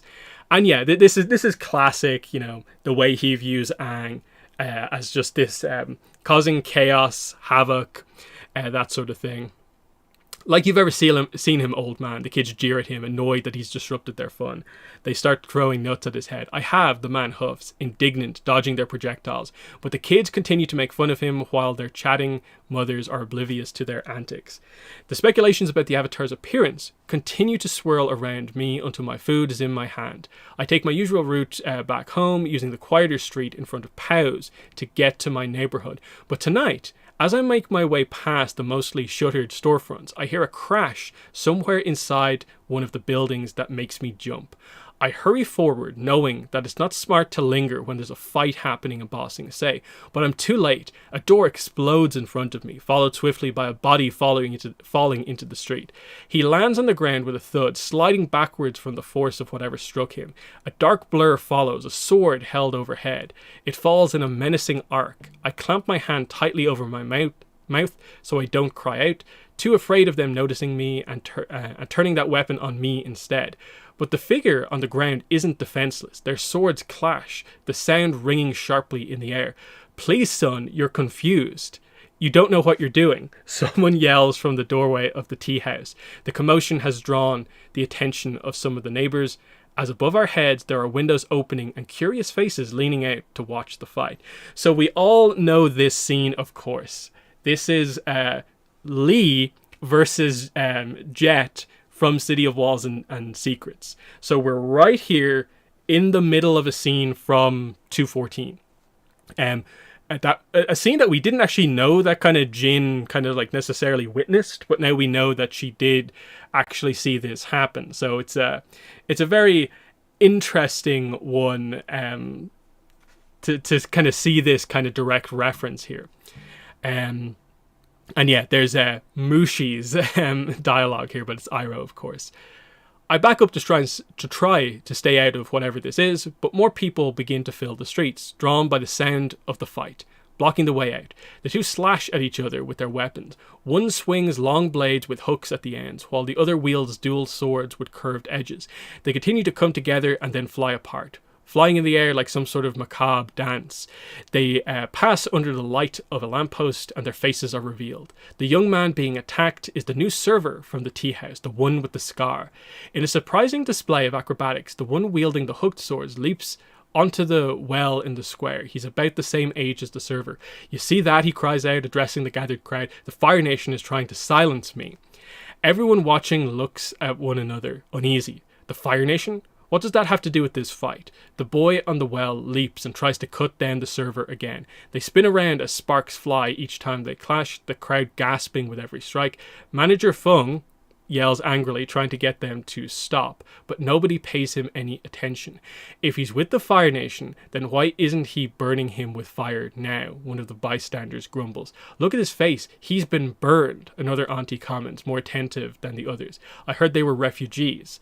It's obvious as the fight continues who is on the attack and who is nimbly stepping aside, trying to divert the blows. But the guards who should be stopping this fight stand there with their arms crossed side by side, watching over the scene with amusement. It's the way they usually treat these sorts of fights, or interpersonal conflicts, as they like to call them in the lower ring. We're expected to sort it out among ourselves. They'll only step in when blood is spilled. The fight feels like it goes on forever, but then footsteps approach from behind us. The crowd parts to reveal figures that always carry a fairly menacing air around them. Their dark green uniforms and wide-brimmed hats, the green and gold symbol of the Earth Kingdom on their chests, the Dai Li. So, yeah, once again, yeah, as we discussed earlier on, the Manager Fung thing, where's it referenced again? Yeah. There seems to be a mistake surrounding this Manager Fung. It's actually, his name is Pao. And just trying to think, like, those two characters aren't different, are they? Anyway, where was I? Yeah, this is the special type of officer that Susu warned me about. Their official title is Cultural Protectors of Ba Sing Se, but they work directly for the Earth King as his enforcers. We all know that they are the reason why no one is able to speak of the Fire Nation war. If you do, you might disappear. Drop your weapons, they call out authoritatively. Arrest them. The aggressive boy with the mop of hair yells and points at the two figures standing before the tea house. They're firebenders. This poor boy is confused. The older, rounder man with a grey beard, wearing an apron that I recognize from Pao's, offers up a defense. He must be related to the younger, skinnier server somehow. We're just simple refugees. This young man wrecked my tea shop and assaulted my employees. Manager Fung cries out. So again, this is actually Pao, apparently. So very interested to know how that kind of got messed up overall. Bit of a weird one there in terms of like how that one happened. In that like it's from such a like notable episode. We can check more about this when I get through the full reading. Of course, we can maybe go into the weeds on this a little bit more. But anyway, it's true, sir. One of the guards reports, sounding a bit sheepish. We saw the whole thing while doing nothing to stop them. I think, but I don't say it out loud. This crazy kid attacked the finest tea maker in the city, the guard adds. Oh, that's very sweet, the bearded man exclaims happily, pleased at the praise but earning a few confused looks from the bystanders around him. Come with us, son, the Daily demand, even while the boy looks around wide-eyed. Realizing his options are limited, he lashes out with his hook swords, but the Dai Li are faster. With their rock fists, they quickly cause him to drop the sword and then wrench his arms behind his back, securing them and holding them still. You don't understand, they're Fire Nation. The young man starts screaming, his eyes wild, darting from one side to the other, pleading for anyone to listen. You have to believe me. The expressions of the crowd range from disgust to pity, but there's no one willing to step forward and back up his accusations. They drag him away to a waiting caravan. I find myself watching the server with the scar, the thought flickering again across my mind.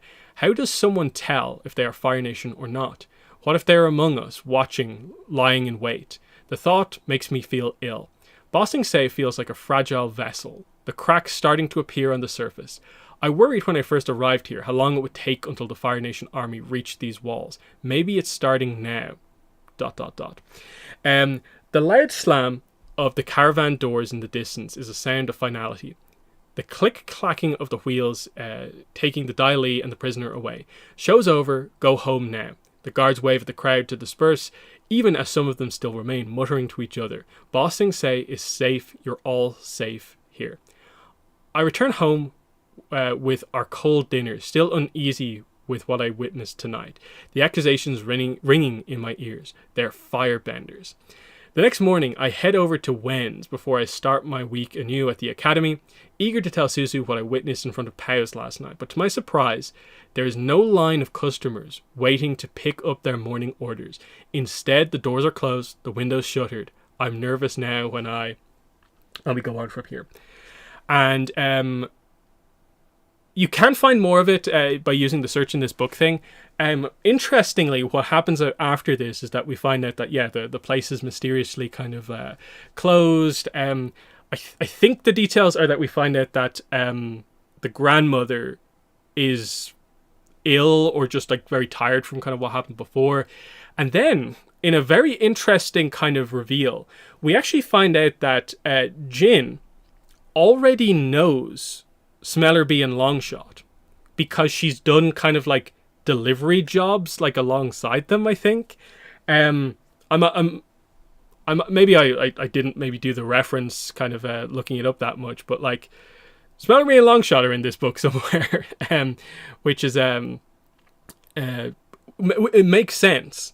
It's interesting, but it's also like, wait, so she knows those two, and then she just witnessed Jet getting taken away, but doesn't know the connection of Jet to the others. But that's also like a really cool thing for the book, is that like, okay, so they're actually going to cover more of what those two kind of get up to kind of as well in the background, which is pretty fun. But yeah, that's the preview for most of it. Yeah, because if we just do this, so if you just type in unnervous,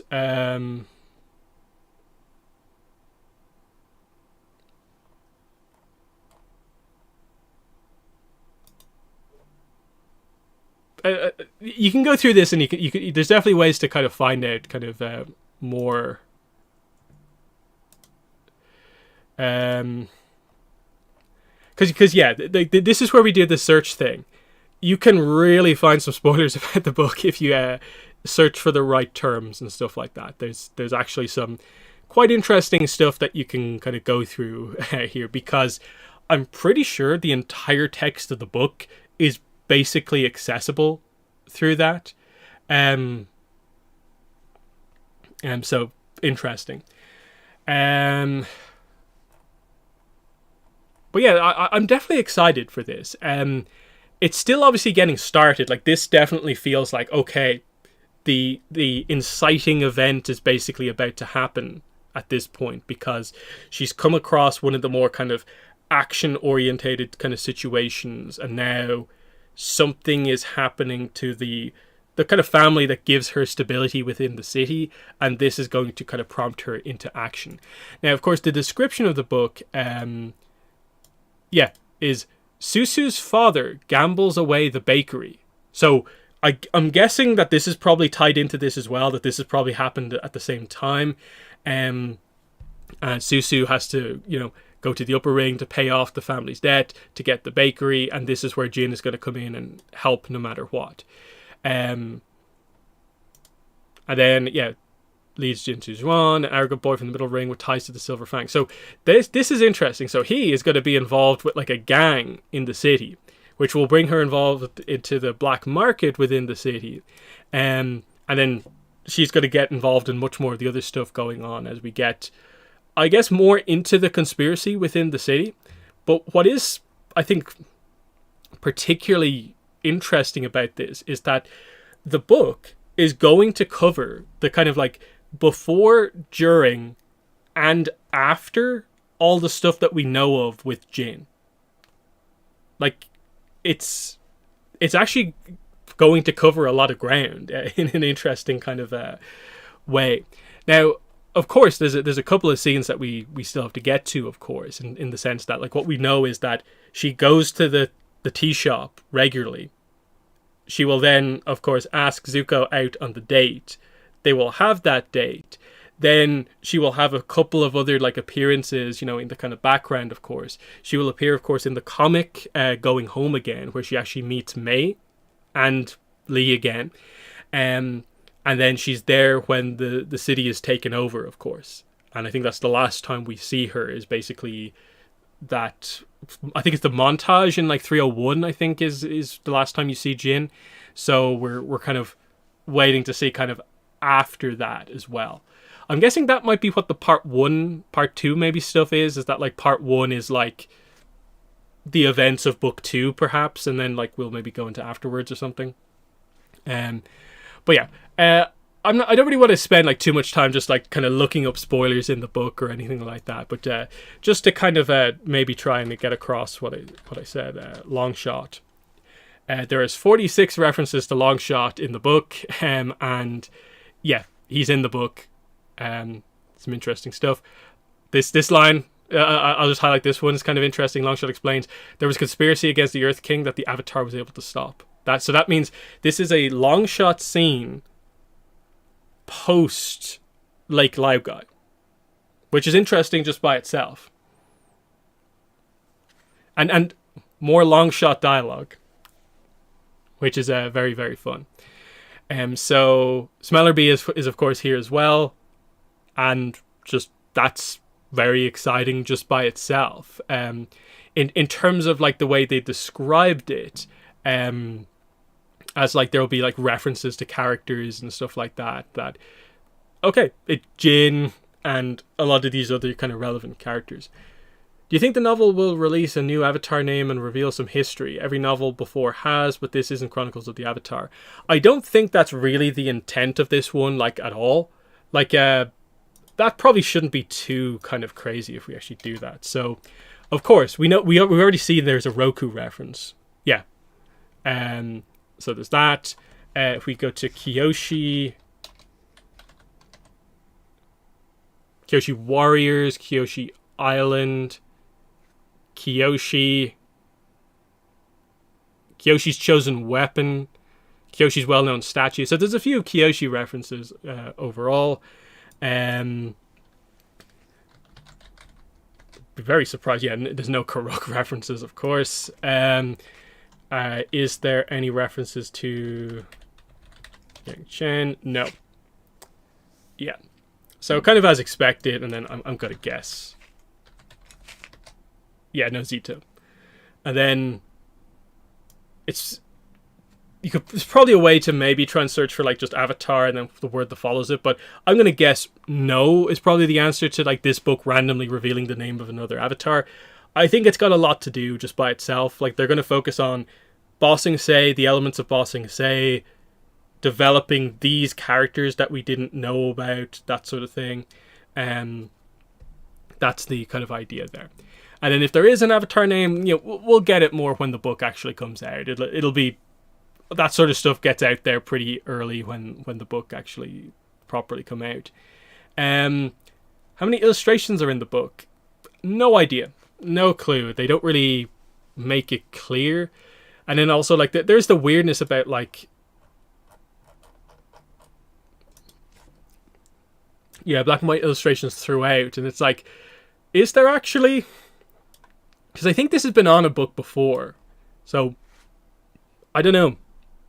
Because I think when people see that, they think, like, is there going to be, like, regular art pieces throughout the book? Or does that just mean that maybe at the back of the book there's, like, 1 or 2 pieces of art? Not sure, but they say it, so I think there is going to be. But I think it's a little bit different to, like, this book. I think there actually will be a reasonable amount of art in it because it's a different style of book. But this still is a kind of novel at heart, which is interesting. So that's that. Which I think mostly just leaves us with the whole situation of, like, everything seems pretty good except for, as we've kind of discussed, the error about, like, Pow / manager Fung. It's a small detail, but it's also, like, when you're doing a book that is specifically adding extra material around, like, a notable event, like a super notable episode like that, it's a little bit like, how did you get that wrong? In the same way, like, it was like with the Roku book, like, how did you get the year wrong?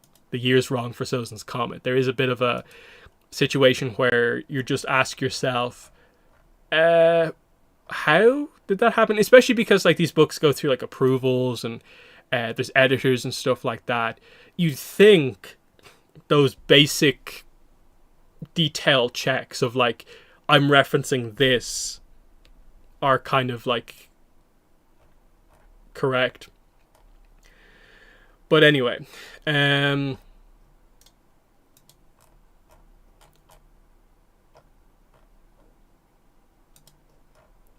just doing a quick visual check on some of this stuff, just to make sure that I don't have anything completely off.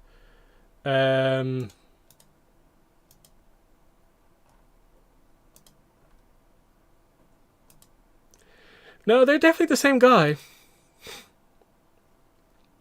So yeah, just to reference this. So this is the specific scene. This guy, who is the guy who offers Iroh a new tea shop, but he currently works for this guy, he directly calls this guy Pow, despite the book saying that no one called Pow works at the shop. They're saying that this guy's name is actually Fung. Now, unless they're trying to say some sort of a weird thing where, because this guy's high up from the upper ring, he just assumes that the guy who runs the shop's name is Pow when it's not actually, and it's just meant to be a joke about, like, the upper ring looking down on, like, the lower ring or something like that. But I'm not sure how directly present that, like, really is. So I don't know. It's a weird one that they kind of got it wrong. And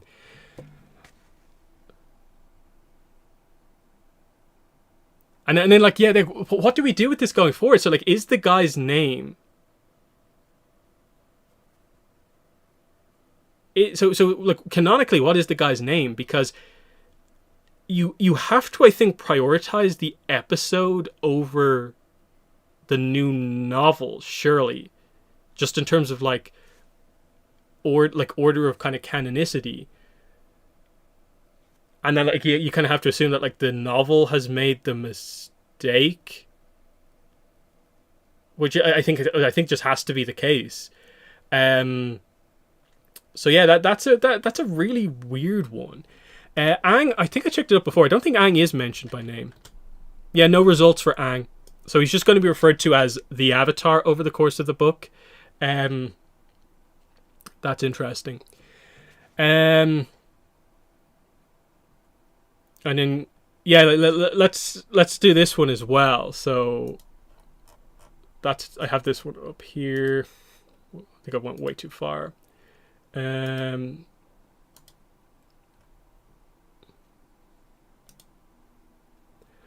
wait, sorry, I'm not in the right episode actually.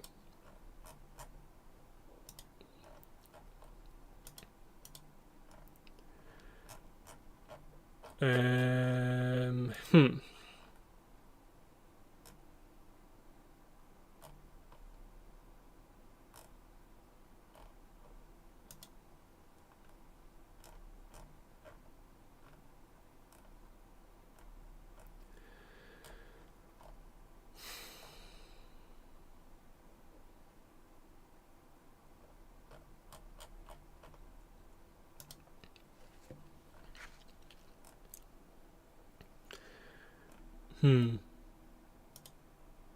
I think I'm trying to find a way where like somehow this is not right, but no, I'm pretty sure they just got it wrong. Let's see. Pow. Pause is hiring. Pause. Pause. Pause. Pause. Pause. So every reference to Pow is specifically to it as a location. There's no just reference to Pow himself.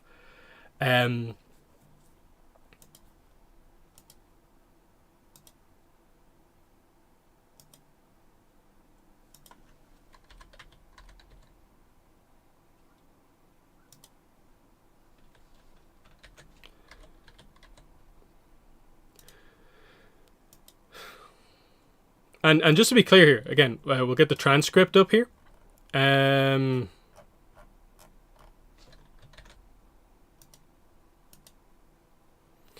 He directly says, Pow, I hope Pow pays you well. And then Pow apparently says, are you trying to poach my tea maker? And he says, sorry, Pow.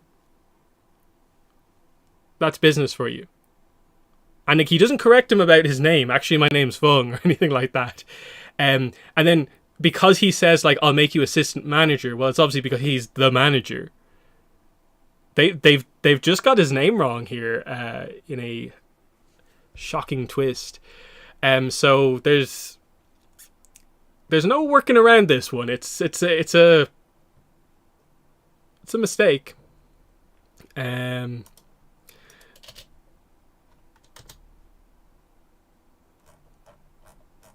Yeah, everything's just pause, even with a space.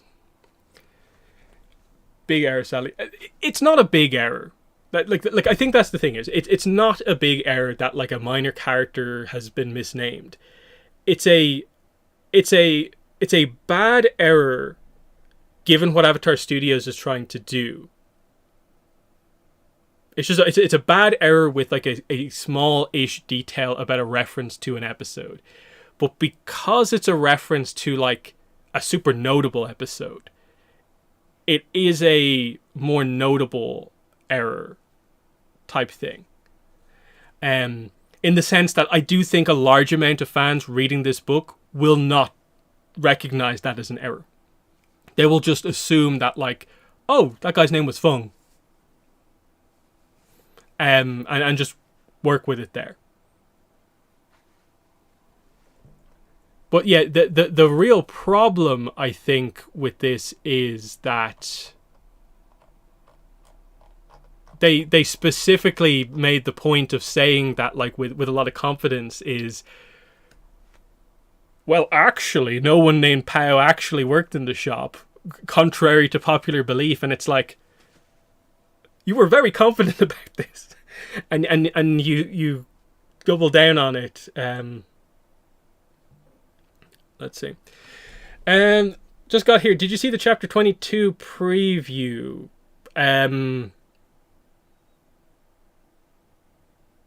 Is it from a specific outlet or website, or is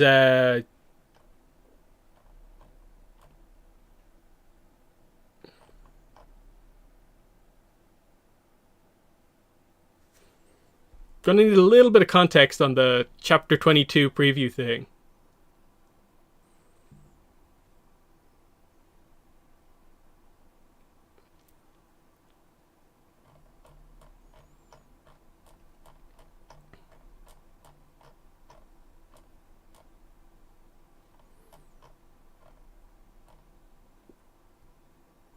Jin could have wrong information.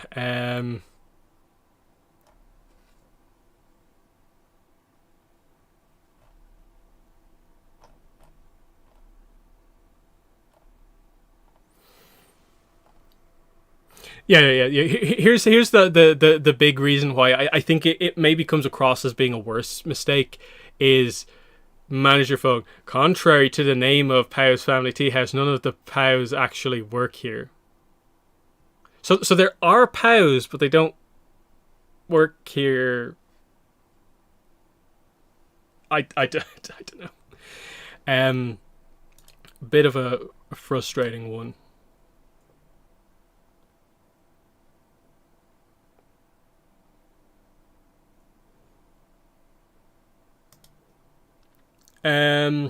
Let's see.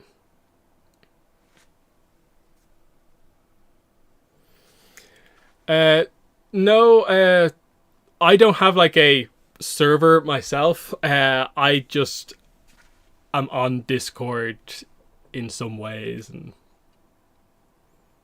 not that I use it that much.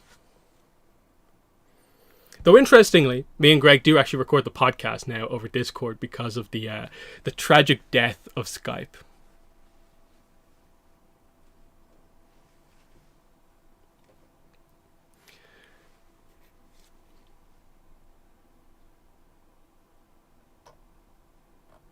But yeah, overall, I'm pretty impressed with it actually so far. Because it's always a tough one in terms of like, okay, Jin, we all like Jin, but we don't know much about Jin.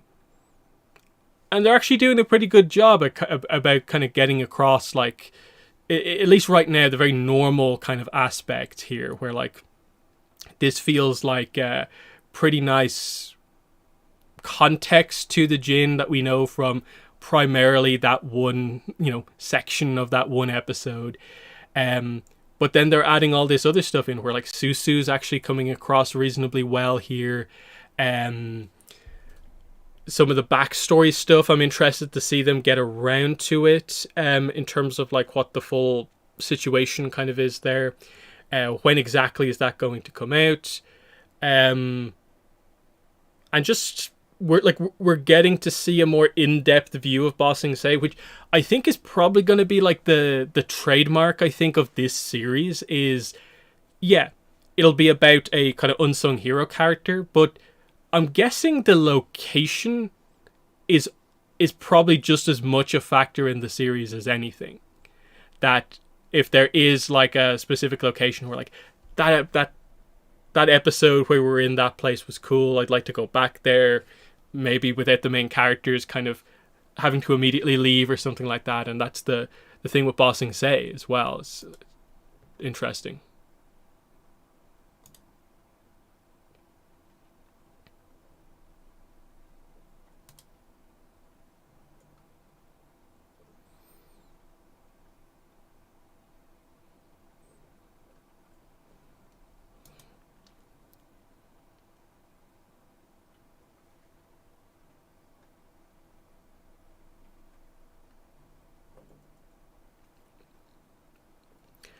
Yep, Omashu.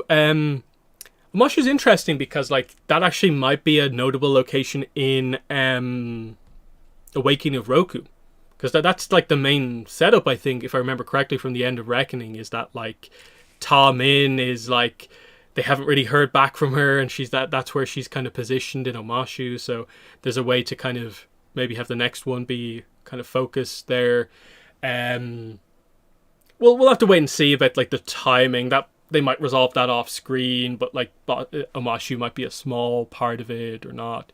But that definitely feels like the setup is to get more into the political element, because actually like I'd say like a lot of us were maybe a bit surprised, because again, the description for Reckoning of Roku versus what the actual book was, I think was quite a bit of a surprise, because it led you to believe that it was going to be this like very political kind of type thing, when it was actually much more adventure focused, with sort of like a background of like, if this incident goes wrong, it'll affect the politics, but it's actually like exploring adventure on this island type stuff.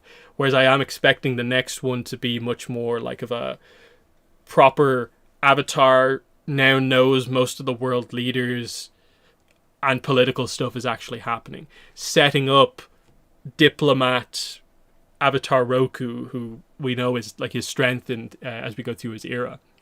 So that's cool. And then yeah, there is stuff like that where like Sozin was such a big factor in the first book, but I think they've very much got to a point now where like, okay, we can't stretch that anymore. They now can't see each other until, you know, well into the future type thing.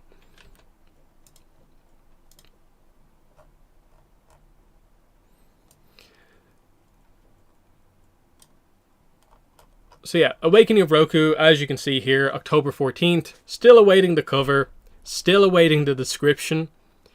But again, it is an October release. So we're still pretty far away from it, but it's somewhat notable that we don't have the info yet. And that's why, like I've said a few times already, San Diego Comic-Con is, it feels kind of locked in at this point. That's probably when it's going to come out. Now, whether or not it'll actually get to be a reveal at the panel, or they'll get the timing wrong like they usually do, and actually the listings just get updated like the few hours prior to the panel, we'll see what happens. But there's always that sort of stuff. But yeah, I'm interested to see what they do here, because they've already done the first cover, they've done red, they've always changed the color between books, but like what way are they going to go with it and stuff like that. Let's see, I think Manager Fung and Pao are two different people. I think Pao owns the tea shop, but Fung just runs the day-to-day. I think we looked through it, and it's pretty clear that I think they've just made a mistake here. Because it's definitely the same character design. And especially because we have literally matching scenes of the book says this character says this line. But then we have the show, this character design says that line. I don't think they're two separate people. Because like I said, it doesn't make this scene doesn't make sense. Because Pao doesn't work at the shop, yet he's talking to Pao as if he's right there. Like, I don't like kind of calling out the things like on these errors when they happen, but it's also like, I think this one feels like pretty much an error. And I don't really know how they did it necessarily. But that's what it is.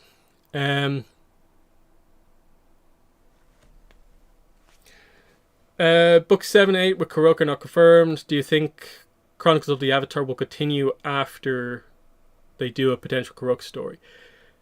I think they will. Because part of the marketing with this is that, like, you know, they're really highlighting that we will now publish 2 books a year. And so that means, okay, it's more than just this year, there'll be 2 books. There's more coming. I think Kurok probably is next. It does get kind of interesting after that, because you've then completed a cycle. You've done the very obvious cycle of avatars, and that is the 4 before Aang that you've done. Then we're into kind of mystery avatars, because outside of Zito, who we know a little bit about, like, and he is maybe the setup to be the next one, but then are they actually going to do like 2 fire avatars that close together? I'm not sure. Because I think what I would like for them to do after Kurok is probably to do something very different and really kind of move away from the kind of modern avatars and like do one in a completely different era, and like as in like go to like Avatar 2, 3, 4, 5, go to Avatar, I don't know, 40 or something like that, right in the middle of the pack or something like that, but just hit something where it's a clearly different era, where things can be quite different, and there really isn't the restriction of like this has to connect to this in this kind of specific way. That's what I want them to do after that, just to kind of show that they can do it, and that not everything has to be the sort of everything has to have an establishment like already and then we can do it, because that's the kind of excitement in that, like if they just announce like say the next Avatar is going to be like books 9 and 10 are Avatar Salai, that'd be exciting because it's like we have like 2 references to Salai, but we basically know nothing about the character. That at least would be like something.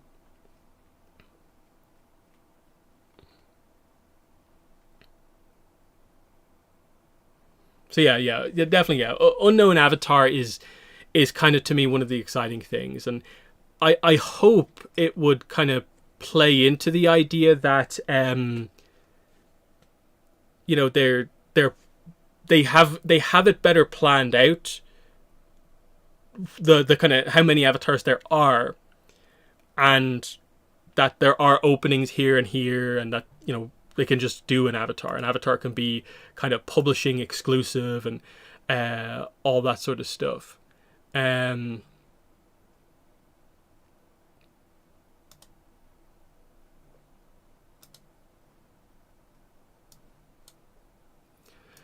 Okay, let's see what we have here. So extra kind of preview pages, because yeah, again with the Google previews and a lot of the other ones, like you, depending on your region and stuff like that, you can do weird things to the preview to try and get extra extra stuff. What do we have here? Yeah, this is actually quite an extended sequence from like chapter 19, chapter 20, chapter 22. Again, we don't really want to get super into spoilers here, like especially with full sequences from later on in the book. I'm not maybe sure we want to kind of go into it in a ton of detail here, but like I talked about, and like we got from the description here, there's a lot of like Juan is kind of mentioned kind of a bunch of times here. Smellerby, you know, Longshot are mentioned here. It's pretty cool. That there is that other stuff, in the sense that like I do think, and I'm actually interested to see what people have to say about this in the chat, like what do you guys think they kind of should do to kind of market a book like this? Because I think the main preview probably that most people are going to see at the moment, unless a website puts up a proper like Nerdist gets the exclusive pages or something like that, most people are probably going to see maybe the first 2 chapters that are on like the Indigo website or something like that. They might see this Google preview, which is the first 5. And it's like, is that enough? Especially when it's not really being marketed. Like the Google preview that we're talking about today, they're not going to post about this. The official Avatar channels aren't going to post about this. The best you can maybe hope is that the author maybe on their own social media is like, oh, the preview's out, here's a link to it. But the author can only do so much as well, because like a lot of the times, like I don't follow a lot of the kind of creators a lot of the time, because it feels like you can't talk about the books that you're working on except for this super small window of time when the book gets announced and then when the book actually releases. Like, do I need to follow you throughout the whole year when you're actually only going to talk about this book like 2 times? I think they could be doing so much more in terms of highlighting the previews, because like let's just find it here. Like this moment here that we're kind of talking about.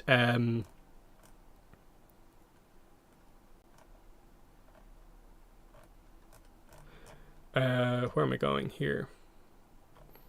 Yeah, this little moment here.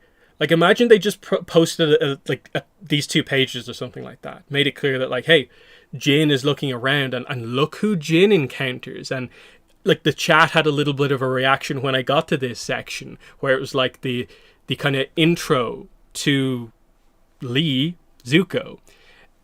You could have that reaction of people. Otherwise, like, it's being kind of kept a bit of a secret.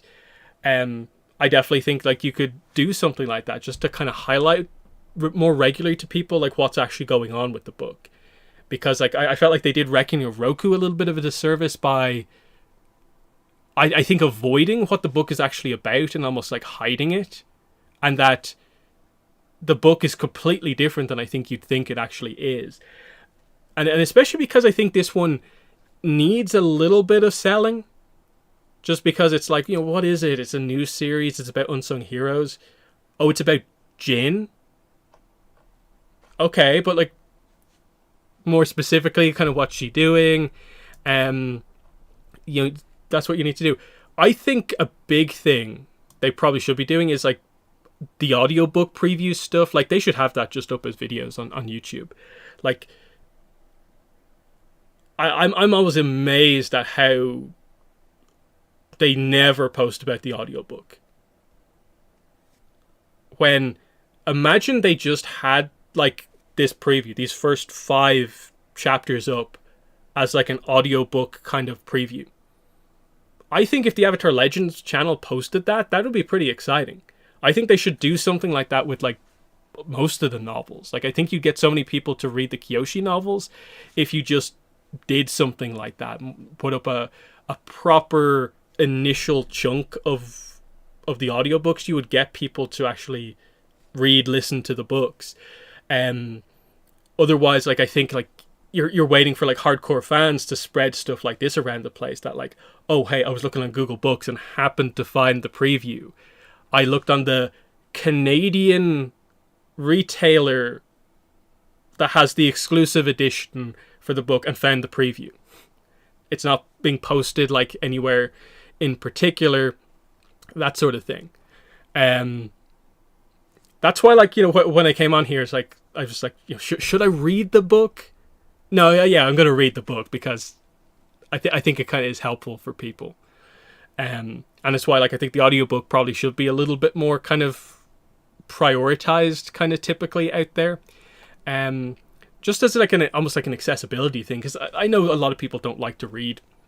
It is a kind of unfortunate thing these days, but I get it.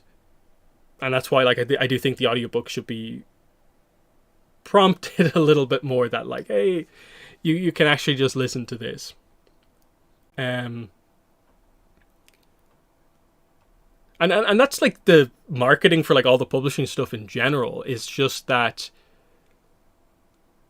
it's done in, it has standard publishing marketing, but, like, that is, like, completely almost, like, unrelated to the actual Avatar fandom. That, like, if like, Avatar Studios or any of those places, like, they don't post about most of these books. Like, most of the actual upcoming releases, like, they never talk about, which is kind of just this really funny thing. Or there'll maybe just be a super randomly timed post where they happen to gradually mention it. Like, I think I saw the other day, the Instagram did put up something about the baking book preview. Now, it was a few days late from when we had the preview, but it's like, okay.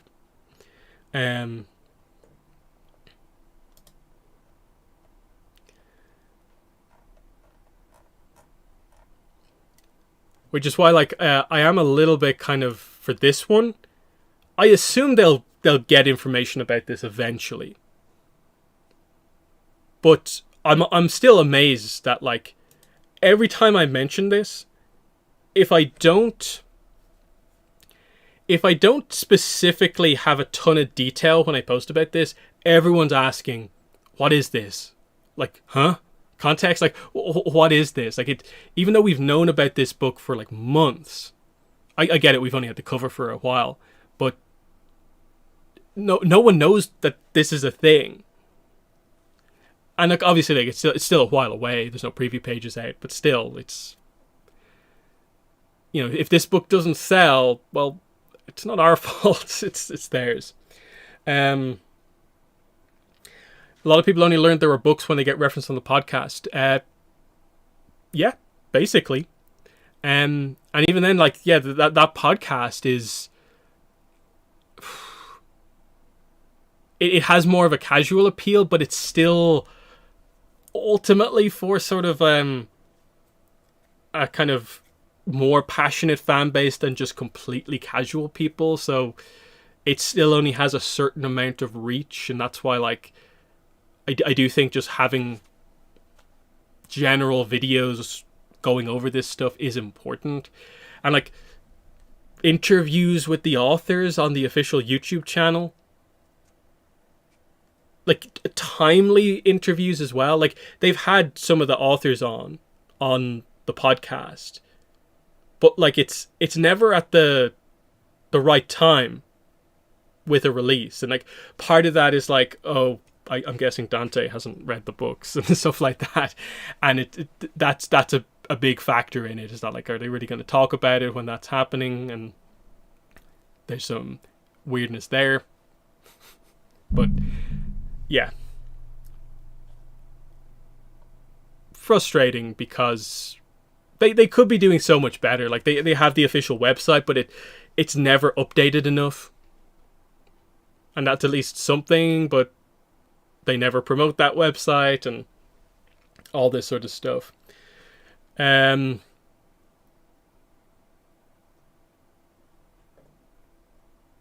yeah, it is cool. Like we now have 3 novels. Obviously, we have to wait here and for the book to actually come out in full.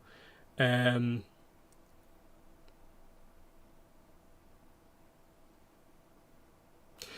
never got updated with Ashes and Pension releases. Well, they're on there. It's just that the timeline is still off on the official website. They corrected like up to a certain point, but then they forgot to adjust the stuff after like the initial correction. And yeah, they still have stuff like that. Yeah, if we actually look at it, it's not updated in regards to like, they are not quick about like when stuff actually comes out. So like Avatar in Concert, like that probably should be the 20th anniversary kind of new poster thing. They're still promoting the book 1 soundtrack when they probably should be doing the book 2 soundtrack. But at the same time, we're all in agreement, right, that the book 2 soundtrack information was also like kind of badly marketed, where they only kind of half announced it, where it's like, okay, Secret Tunnel's out as a single, and then some people who listen to the podcast know that here's the cover for the actual book 2 soundtrack, and we actually had the release date. You can see they still have Reckoning of Roku here, rather than, I would say, like, City of Echoes probably should be here. They never put anything up in relation to the Kickstarter. Realms Collide is here. The Roblox blocks thing I still think isn't out yet. They have Beasts of the Four Nations. That might be the last recent update that they have, is that they actually did put this here.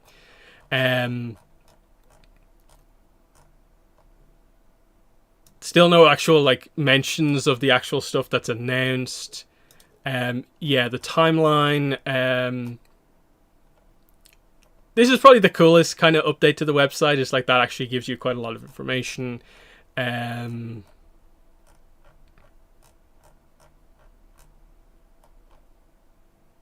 They have Reckoning of Roku here.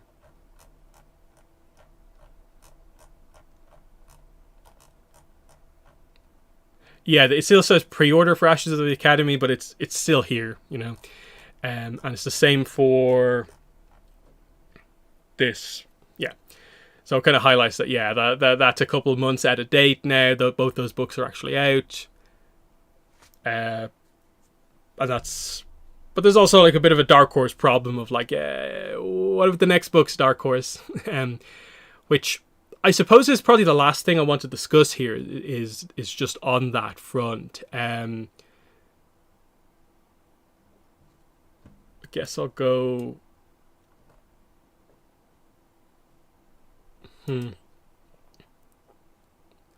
Yeah, the character section is not great either.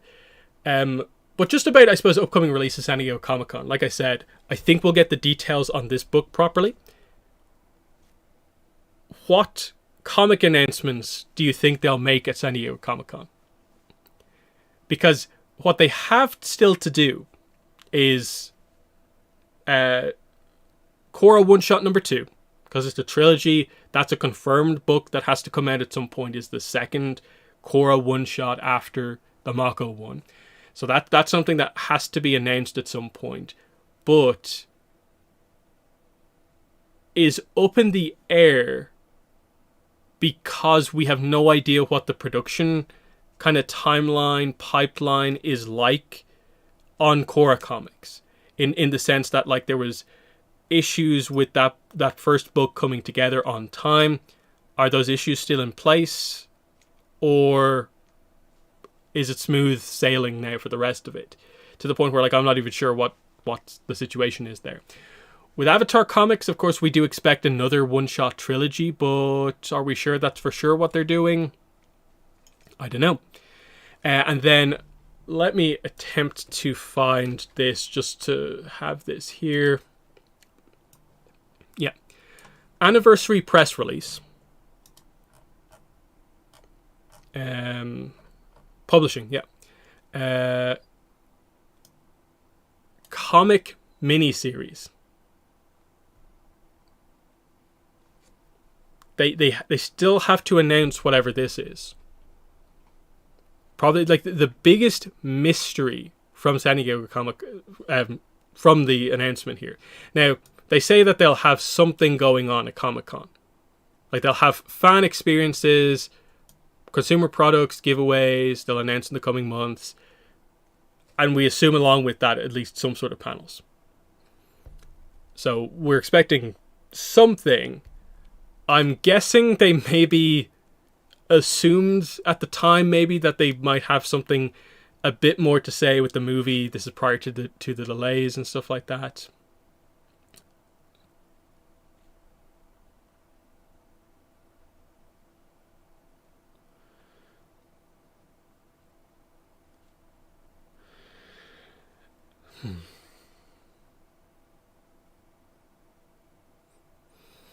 Let's see. That character's name would be pronounced Shuen. There's still a little bit of a, like, okay, the X is more SH, but it's still kind of a, and how do I pronounce that now? But yeah, pronunciation guides I think is something that they probably should do. Like, you know, like from the RPG, Teak, the full name of Teak. Guide me on how to say that name.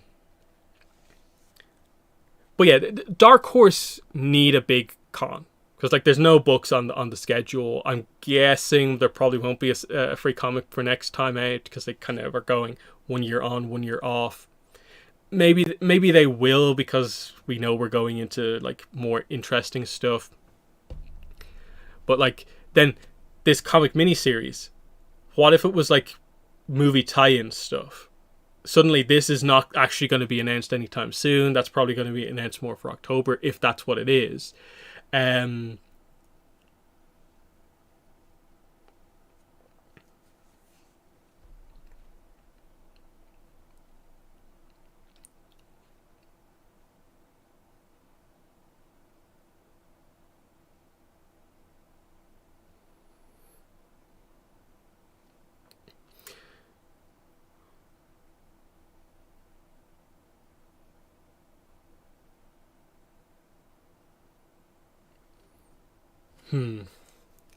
then, like, there is other stuff. Like,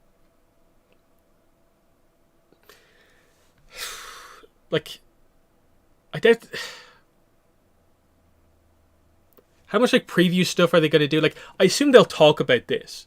properly for the first time. They'll mention this. I think it would be cool if they did talk about like number 2, or like what their plans are for this in terms of like Bending Academy Fire. How many books is it actually going to be? Like, is this like 3 and then we move on, or is this like 6 and we move on? I know they don't like to do that. Like, they never talk about like multiple books in advance. But I think with this, where it probably will be relatively rapid fire releases, much more than we're, I think, used to. I think it would be nice for them to actually explain a little bit more about kind of what's going on with this.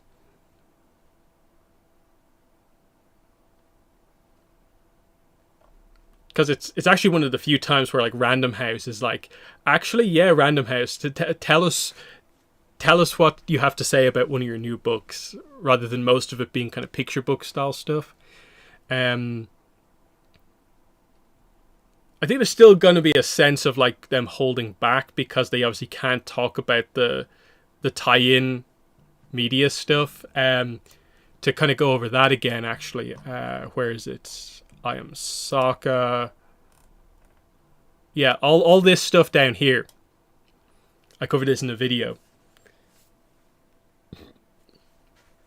The spring 2026 Avatar movie program includes a junior novel, an 8x8, an SI or a Little Golden Book, a full color sticker book, and there will be 2 non-movie tie-ins also spring 26. Now, obviously, they've got the date kind of wrong. This is obviously like slightly out of date information, but still, it's like, okay, Random House is going to be doing at least a couple of books to tie into the movie.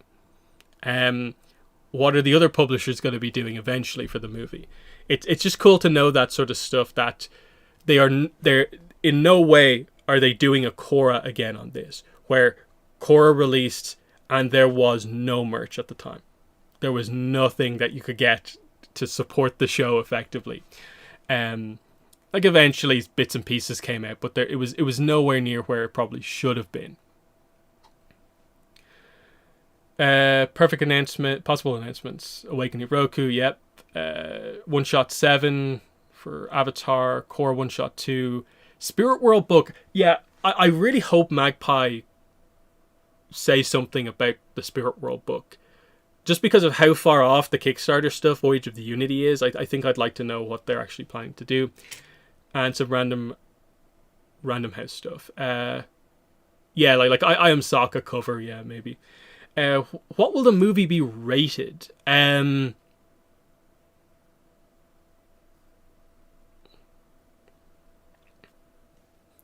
guessing it'll be PG or 12s.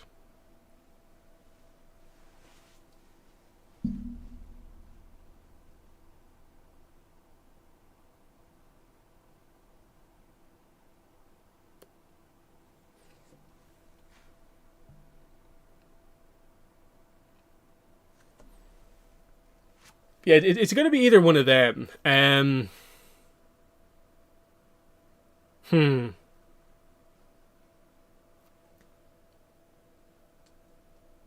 Because like of course all this stuff is going to be for kids. I don't know if that tells us that like that's the way they're going to do it, but like I think Random House does those type of books for even stuff that is 12, so I don't think that really says anything in particular. It just means like I would say probably it just means that it's not going for any age rating that is above PG or 12s or 13s, whatever. It's just about, yeah, where they do the kind of balance or anything like that. Like, will it be, almost to a certain degree, will it be as extreme as parts of Korra were, or will they pull it back down to ATLA kind of levels, or what? It's probably going to be some sort of a mix of that. But yeah, I'm guessing PG. I just think the type of movie that it's probably going to be just means it kind of has to be that way. Now, a lot of this, like I've discussed in the past, is it depends on a few things, like, you know, the story that they're trying to tell. Is it just meant to be a bit of a one-off kind of nostalgia movie? If it is, well, I think just the way that that's going to end up going is going to, I think, just lead to like being kind of like PG. Like our heroes will be put into a certain amount of threat, but they're going to come through it in fun, heroic moments.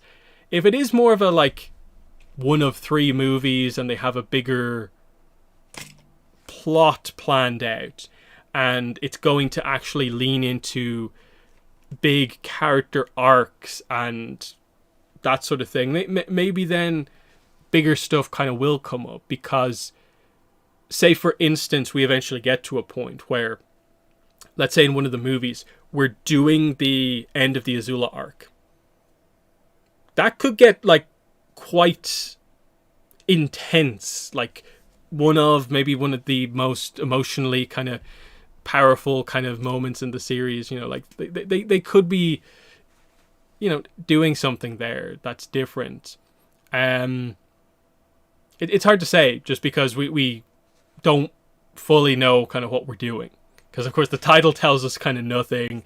Even the description we have from the copyright information kind of doesn't really tell us all that much. It's hard to predict, like, is it just going to be our heroes being heroes, or yeah, like what character arcs are we going to have with those main characters?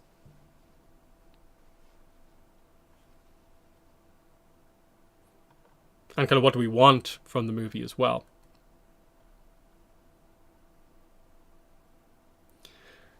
Don't think they want to regress from Korra levels. Yeah, like I definitely think, yeah, like with Korra, they got to kind of, to a certain degree, a point where like this is what we wanted to do kind of always. Kind of in a way find convincing Nickelodeon that like it doesn't have to be particularly in the ballpark of your other series. It can be this way on its own. That's actually a decent question. This is book 1. Who do we think is going to be book 2?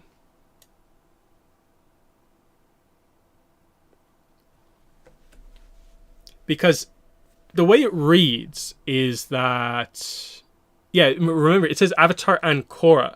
So I've always read it as sort of like, oh, they mentioned Korra, so that probably means book 2 will switch over to Korra. So what unsung hero, and almost like that was involved in a key event that we can explore in more detail, are we going to cover? And I think when I covered some of this in around when this was announced, it was like, yeah, it's kind of tough to kind of focus in on like too much, because Jin, if Jin is the example, so many, I think, of the obvious Korra characters almost don't fit. In that, like, say Kai is like, Kai's not really a Jin equivalent because of like how connected he is to like Jinora, who is connected to like Korra. Like he's right there as like he's involved. Like he can meet with Korra if he wants to, type thing. So it kind of has to be a little bit more like pulling back from that. But again, they're going to set, I suppose, different standards as they go forward. Like the next book might be a Kai level character, and so it highlights that, oh, it doesn't have to be only characters where they basically have like very few appearances. It can be, you know, a long shot Smeller Bee type character. If it's not Korra, this is where I kind of feel like, oh, is this maybe where we can do stuff like that? Because from the RPG, I think we all want to know the story of Princess Zaysan. Does she fit this? Because, you know, they said like unsung hero. I'd say so, because most people don't know that Sozin has a sister. At all. So, and she's only covered in that kind of lore information. And even though she's sort of like, quote unquote, a main character within the RPG material, she's still unsung in the grand scheme of things. And it's like, well, there's a way to tell a notable story, but it's about a character most people won't know much about. And I'm wondering, like, is that what they can do with like some of the other era stuff? Like Avatar, Korra, okay, you do your minor characters, but for the other eras, I think that's what this is for. It's probably just about them not getting overly bogged down by this, but I think it gets a little bit interesting if we do go past Aang and Korra era, what an unsung hero character is. Because what they're going for here is obviously the idea that City of Walls and Secrets is one of the more complex plots in ATLA. Beloved episodes, of course. But then they're kind of highlighting, here's what a more normal person in the city was doing at the same time. But actually even she kind of got more involved than you think she did in events. And what are they going to do other than that? Because I'm even trying to think of like specific events where like other characters would have got involved. And I'm kind of like, is this actually a way to maybe do the Red Lotus backstory somehow? By going into that? As in almost like, because we didn't cover this in Korra, we'll tell it here. But then they're notable characters. I don't really know. But that's where like Avatar Legends Zhaibao might be actually something that's on the table. Where like the book is not about Zahir. It's about Zhaibao, but like those characters come into play at certain points. I don't know. There's maybe a way to make that work. Because, of course, Zhaibao and Iroh know each other and all this sort of stuff. But that is the exciting thing, though, is that going forward, we're going to have those exciting moments of, like, I think we all think that maybe the next Chronicles announcement is maybe a little obvious that it's going to be Karuk. Well, it's actually going to be very, maybe random what the new Legends novel is each year.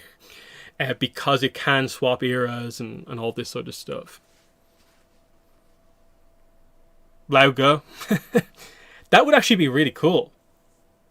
Because he has his whole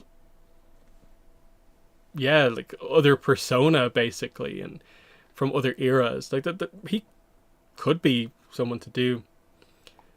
Toza, this actually could be a way to get like a pro bending kind of sports novel book type thing. That would be cool. I actually like to see a pro bending focused thing. That could be cool.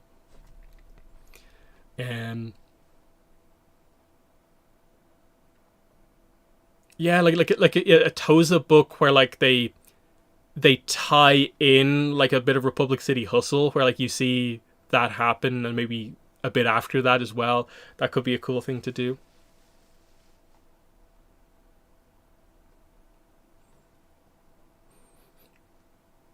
Maybe you get to see the Wolfbat's first victory. Yeah, that's actually pretty good. Combustion Man novel. And actually his inner monologue is incredibly verbose, yeah.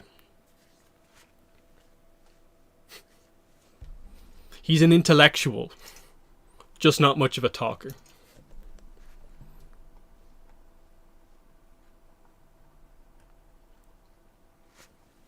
But yeah, there's so many options for this. Desna. I guess technically among the twins, yeah, I guess Eska does kind of take up a lot of the spotlight. That could be interesting, but not sure. And then I suppose we should end with a little bit of maybe speculation about this. I think the big thing with Light It Up is, what era are you guys thinking it's actually set in? Because, again, it's an Avatar Legends book, so everything seems like it's on the table. They specifically mention like the world of Avatar: The Last Airbender, but like I don't know if that necessarily means what like I think it means. Um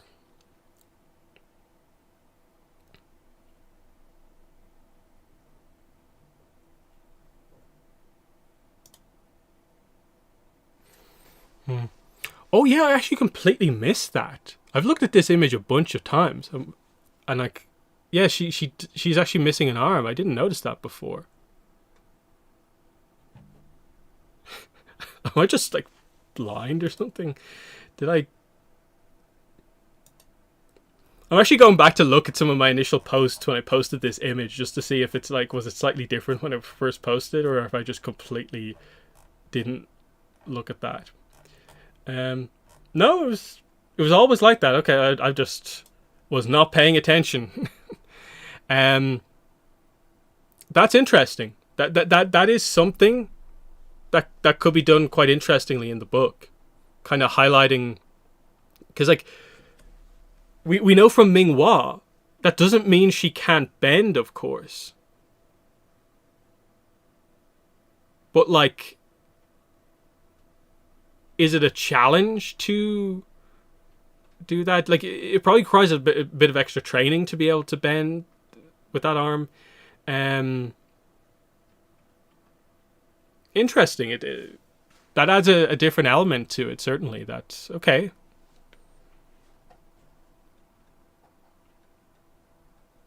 You can begin to kind of picture because it's a firebending tournament thing that like okay. People who come up against this character are going to look down on her and she might have some clever moves because of that. Like, are they going to do something like, yeah, she can make an arm of fire, but I don't think that's maybe the most, like,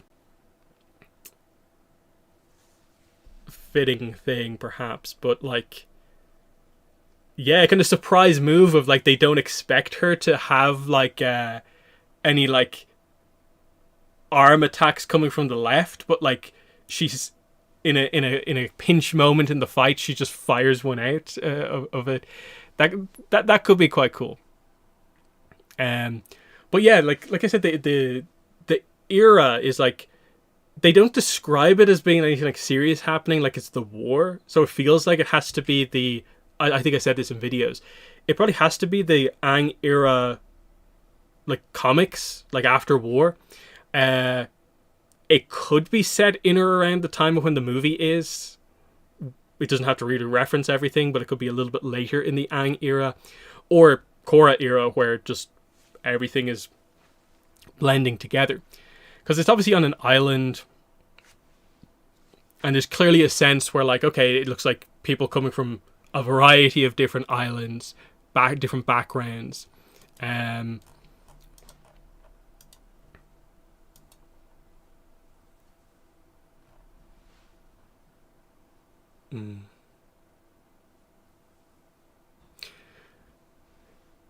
Combustion Man can bend without his arm. It's like, yeah, but like, at the same time, it's like, Combustion Man's a weird one where like he doesn't really do normal firebending in the first place. And then it's like, with combustion bending, it's like, well, you only do it from the head. Yeah, 144 pages. So we've known this for a while. So it's going to be like a substantial piece of content. Because I think some people have almost got it into their heads with this book that like, oh, this is a quick 30, 40 page thing. But like, no, it's 144 pages. There won't be as many like words on each page. It's going to be like a bit of a smaller book in that sense, where it's not just that like the Jin or one of the other novels is going to be like 300 and something pages, and then this is like just under half of that. It's going to be quite a bit less than that in terms of like word count overall, but it's still not like a tiny story. So my guess is that like, yeah, I don't think we're getting a full story here. Like I don't think the full tournament's going to happen in this book. Like this will be Fire 1, 2, probably 3 at least, maybe to finish the tournament. Who knows? Maybe they can get through it very, very quickly, but yeah, illustrated. So we don't know how many illustrations there's going to be. I think the way they usually do these is that like there's like a chunk of color pages in the middle, but I don't know. They might do it slightly differently.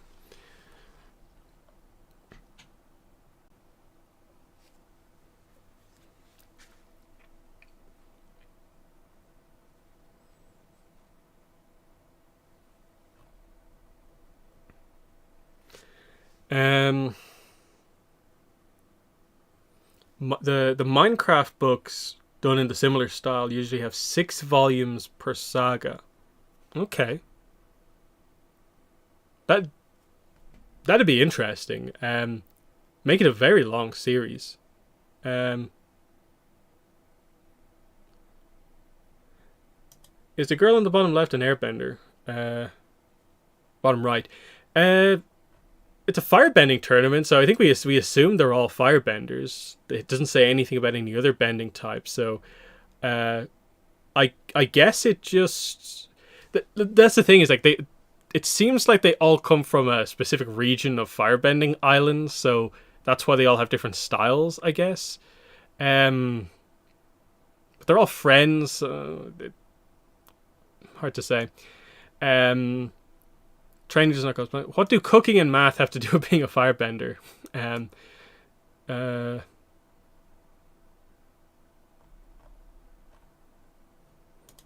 maybe this is maybe the one slight cause for concern is like, what are they gonna do here? I can see them maybe doing a thing where like if one of the characters is like too aggressive, like teaching them like I don't know like attack sequencing or something like that with math, of just like thinking about it in terms of like combos could be an interesting way. And I don't know, like what cooking. I don't know. They could do some interesting, like, ooh, control the temperature of your firebending by practicing cooking or something like that. But yeah, there's going to be some classic tournament arc stuff here. There's going to be some odd lessons that will somehow help them win their matches, type thing. And then yeah, especially now that we've realized that one of them is missing an arm, there's going to be some stuff surrounding that, I would guess.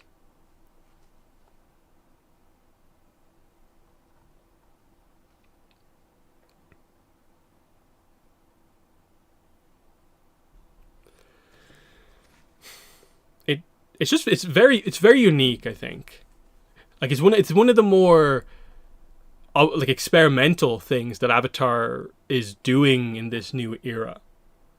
Because like most other kind of it feels like versions of this, like I think the TMNT version of these type of books do just involve like the main characters. So it's an interesting approach to just be like completely original characters. And I think most people who have actually seen the cover and are aware what it is do seem to find it to be an interesting kind of concept. So I'm excited.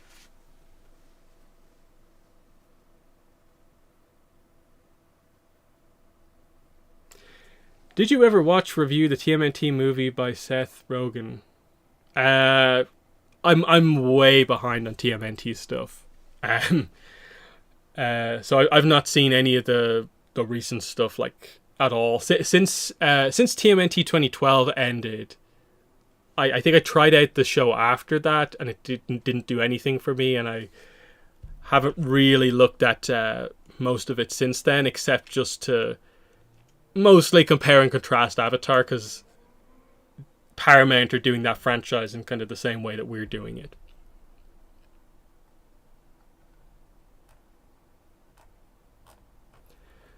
But yeah, we have this, and then the plan, like I think I covered here,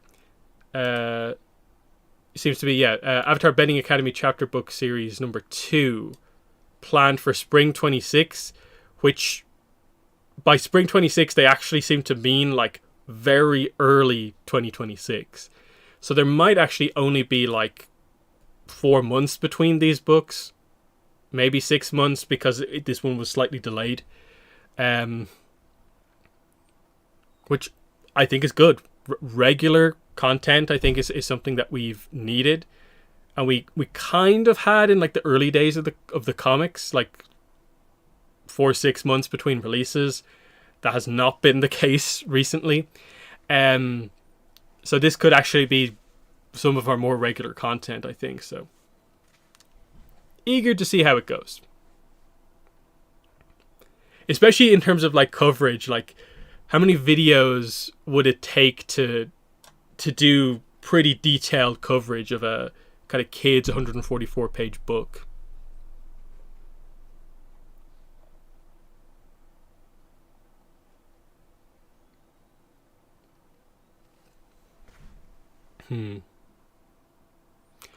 But yeah, other than that, I guess pretty much getting towards the end. So I guess final questions, final things that people want to ask. Will I be doing chapter by chapter analysis of the Jin book like Chronicles? Pretty much. Like, I might slightly adjust the format depending on how it reads in full, in the sense that like it might not be a video on every single chapter of the book. Like I might group up a couple of chapters, just because like with 3 novels in the year, like I don't want to be putting out like that many videos that many times. So we'll see how good. I'll put it this way: there will still be detailed coverage of the Jin novel on the channel. It just might not be as many videos as some of the other novels. It depends on how much there actually is in the book and how much we actually need to go into.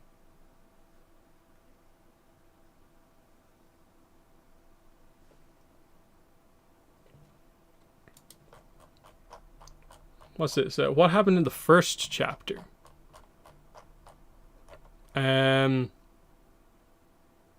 The first chapter is mostly just kind of introducing Jin and her quote unquote like adopted family here, like Susu's family, where they just have like, you know, some encounters kind of with people as like they're helping to make the food, and then they get sent out on the kind of delivery run from chapter 2. That's pretty much it. It's mostly kind of just establishing, naming a lot of the characters here overall, that sort of thing. Regarding how much more content there is this year, will my story moments video be adjusted to cover both novels and comics? My guess is probably just that I'll probably extend the video to probably be maybe like top 10 rather than top 5. Because across this many novels, I'm guessing there just will be a significantly more amount of pieces of content. In addition to the fact that we got like an Avatar and a Korra comic this year and that sort of thing. That's probably the way I'd do it. Just because if I was to do a comic video, there kind of still is only 2 comics. Really. I guess there's 3, but like let's be real here. Ramen Rumble is not appearing on the list. But yeah, that's probably going to be my guess. Like with my usual, like 2 honorable mentions on a top 10, I think that's good enough for like the amount of content we'll probably end up with.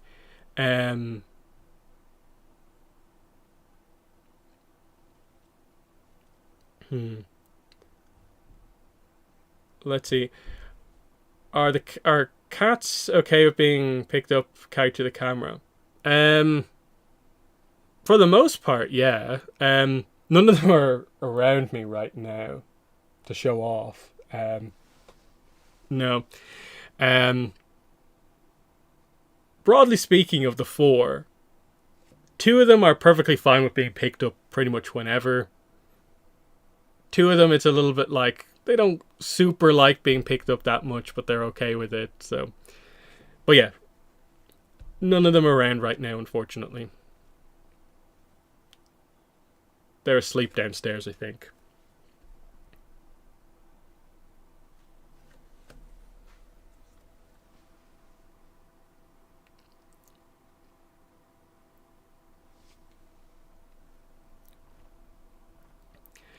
But yeah, I think the Google Books preview is the usual thing where, like, depending on what region you're from, you might have got a slightly different preview.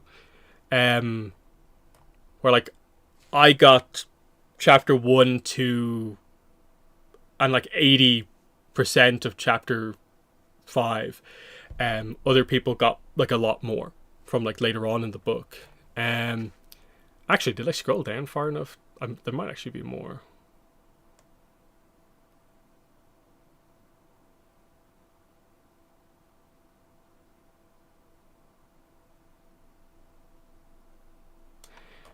No, so I just got that one. Any further guesses for Comic Con? Again, prior to us knowing what panels they're doing, my guess is we'll get a podcast panel and we'll get a publishing panel. My assumption is that the podcast panel is probably going to play it pretty safe. That I think there's maybe the slightest of chance that they maybe give Janet and Dante like some piece of information, something about one of the bigger projects to like show off, just because technically we're in a situation where the movie and the show have both been officially announced. It is the first con since that. It would be weird to not say something. So I don't know. It feels like everything's on the table, but like it is still quite early at this point. Like again, the movie's October next year, and we're not even at October this year, and so I'm not expecting too much. They might be soundtrack focused in or around that time. Obviously, City of Echoes will have just released, but I think the podcast panel is probably just going to be the podcast panel. They'll have some guests. I don't expect them to be anything particularly fancy or anything like that. Publishing, as we talked about, we need probably, I would say, at least 2, but realistically 3 comic announcements. We need to know Korra one-shot number 2, Avatar one-shot number 7, and hopefully this comic miniseries is still something that's like on the table for them to talk about now, and it's not maybe tie-in material to something else. That could actually be particularly interesting. I think they will talk about Light It Up a little bit more. Maybe it'd be cool if they showed off another piece of art or something like that. They said something about it. Might show off the cover for the second one, but it might be a bit too early. So there's that. Yes, I expect Roku information. So like the Roku cover for book 2, the description will probably go up at the exact same time. Otherwise, I don't really expect too much other information on it until preview kind of stuff for that. Magpie, I think, need to say something, but will they? I don't know. No idea. They're in a bit of a weird spot. A lot of the other books, like, what's the order of releases that we have here? Again. So, How to Draw Avatar is like next week. City of Echoes is going to be like the book that's out at the con, basically. Okay, that's fine. I could see them maybe putting out some more preview pages for Beasts and making a big deal about it here, because yeah, this would be the first con since this was announced again. Yeah, so yeah, because they only announced this after the anniversary press release, so they'll probably make a big deal about this. Now, will they say anything acknowledging the existence of this? I'd actually like to see if they say anything about the extended history of this book. The baking book and some of this other stuff is like fine. Relics, maybe they say something. Might be a bit too early. Yeah, Light It Up. Sticker book. Don't know. Cover for this, maybe. Might be a bit too early. And then yeah, like Thunder Bay press stuff potentially. Anything else? Like Webtoon, I assume will be there, but like they just announced that they're doing chorus stuff. They might do another little tease of like, oh, we might have original content, maybe. Avatar Magic: The Gathering. They teased that they'll have their next stream giving information about it in August, but I get the impression there will be other information about the Avatar Magic: The Gathering set prior to that, because on their own article, they said that the pre-orders are going up soon, meaning that like product information is going to have to come out, I'm guessing, before August. Because like, if you've seen how crazy things are with the Final Fantasy stuff, people kind of need to know when the Avatar stuff is going up for pre-order sooner rather than later. And they definitely need to kind of be on that a little bit better. Because I think people are going to be annoyed at like some of that stuff selling out if they're weird about it. But yeah, I think a lot of card reveals are not going to happen until August. But of course, just from the product information stuff, we'll get a certain amount of card reveals in the sense that like the commander of all the commander decks, if there is a starter set, the face cards on both of those decks, there'll be a couple of like those key promo cards that we might actually get to see first. But who knows? That might be what the August stream is, and they're controlling the information a little bit more. I don't know. Because I was a bit surprised that they did that reveal for the Ang card when they did. So I don't know. Maybe that's just a stopgap between then and now. Either way, it's one to keep an eye on. I think it's a big thing for Avatar. Oh yeah, and then yeah, like I think completely forgotten in all of this is this thing. Apparently, this is happening this year. Avatar Chibi Minis. There's 10 episodes of these 2D animated Chibi stories. And something about comics. I don't really know what the deal is there. And this will be on the Avatar The Last Airbender channel, not the Avatar Legends channel. The same goes for like a lot of this other stuff. So this has happened. This has happened. These two things haven't happened yet. So I don't know. Maybe that's an announcement they can do at San Diego Comic-Con. Because yeah, they're honoring Avatar. My guess is this probably will be. Yeah, this is an Avatar thing. So my guess probably would be that these are like anniversary Chibi Mini things, and so they might have that be their big thing. And then yeah, Jazzwares. I can see them maybe doing some sort of a like having articles come out about the details about the toy line, because it's been a bit weird almost that like we haven't had more of a direct official announcement to know like the full scope of things. We've just had the basic kind of Toy Fair information on this, but my guess is probably that they're slightly adjusting the timing on this so that it's not like an eternity between the toy line launch and the movie stuff coming into the toy line.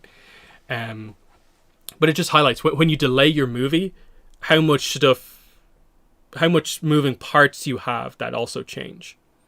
That you change the movie, it affects the toy line. As we see here, it affects 5 or 6 publishing books that all need to be pushed back by the exact same amount of time. For like spoiler reasons, basically, you can't have this stuff come out before that. So there's that. So yeah, like there's stuff coming. Like it's really interesting when you look at across the entire franchise. Like there's a lot of stuff happening. It's just a lot. It feels like they're not doing marketing for most of it, and then information about Avatar Studios still feels like all over the place. I'm guessing Comic-Con might help to clarify where we're at on a lot of this stuff, depending on what they do and don't do. because then New York Comic Con becomes a quite interesting kind of thing where it's at a year to go until the movie, and that's suddenly within range of like preview material and stuff like that. And then I think almost forgotten in this as well is that like remember the main event of this is Seven Havens, which we have no visual for. We basically know it's 2027 at this point, but like very early concept stuff, like show off some of that stuff that we kind of seen already through leaks, would be interesting to just give a look at that. If the information on the series is a little bit more open than the movie, it would be cool to begin to get the details on that. Where there's always the stuff, you know. They have the history with series at the Comic Cons. Early Korra reveals, you know, preview stuff ahead of seasons of Avatar. Probably too early this Comic Con SDCC, but like starting from NYCC, I think we might be in range at that point. Because if they just ignore Avatar Studios at SDCC and NYCC, then we have to come around to SDCC next year, which is only a few months before the movie, and that's leaving it a little late, I think, to do like anything almost. Because of course New York Comic Con next year is basically going to be happening, I think, almost at the same time as the movie. I forget the dates if they've announced it yet. But it's going to be around that time. Will Sokka, Katara, and Toph race with Sonic? Again, other than leaks, we don't know really much about the Avatar Legends Sonic Racing stuff. The leaks were that the movie design for Aang is in on a kind of glider hoverboard thing, and that there might be some sort of an Avatar track that involves the Line Turtle to a certain degree. Other than that, I don't think we know a lot about what actually is going to be in the Avatar Sonic Racing DLC. It's Avatar Legends and not just the name of the movie, so I'm guessing, like, you know, there'll be adult Aang from the movie. You'll probably see an ATLA kind of younger character and a Korra character. They don't seem to be going crazy deep on the roster. Like, it's going to be 3-4 characters, you know, and that's it. But still, it's a cool collab. Will there be CinemaCon and Annecy for that year? And yeah, those are the other things. Yeah, there will be CinemaCon and there will be Annecy. And yeah, we will suddenly go in with like CinemaCon being more directly positioned, where it's like not kind of hoping that they say something, but like, what are you doing if you don't say something this time out? And then Annecy around this time. Yeah, Annecy might be like kind of trailer-ish time, maybe, you know. Well, we have to see. Like, it's still quite a bit away. See how they do it.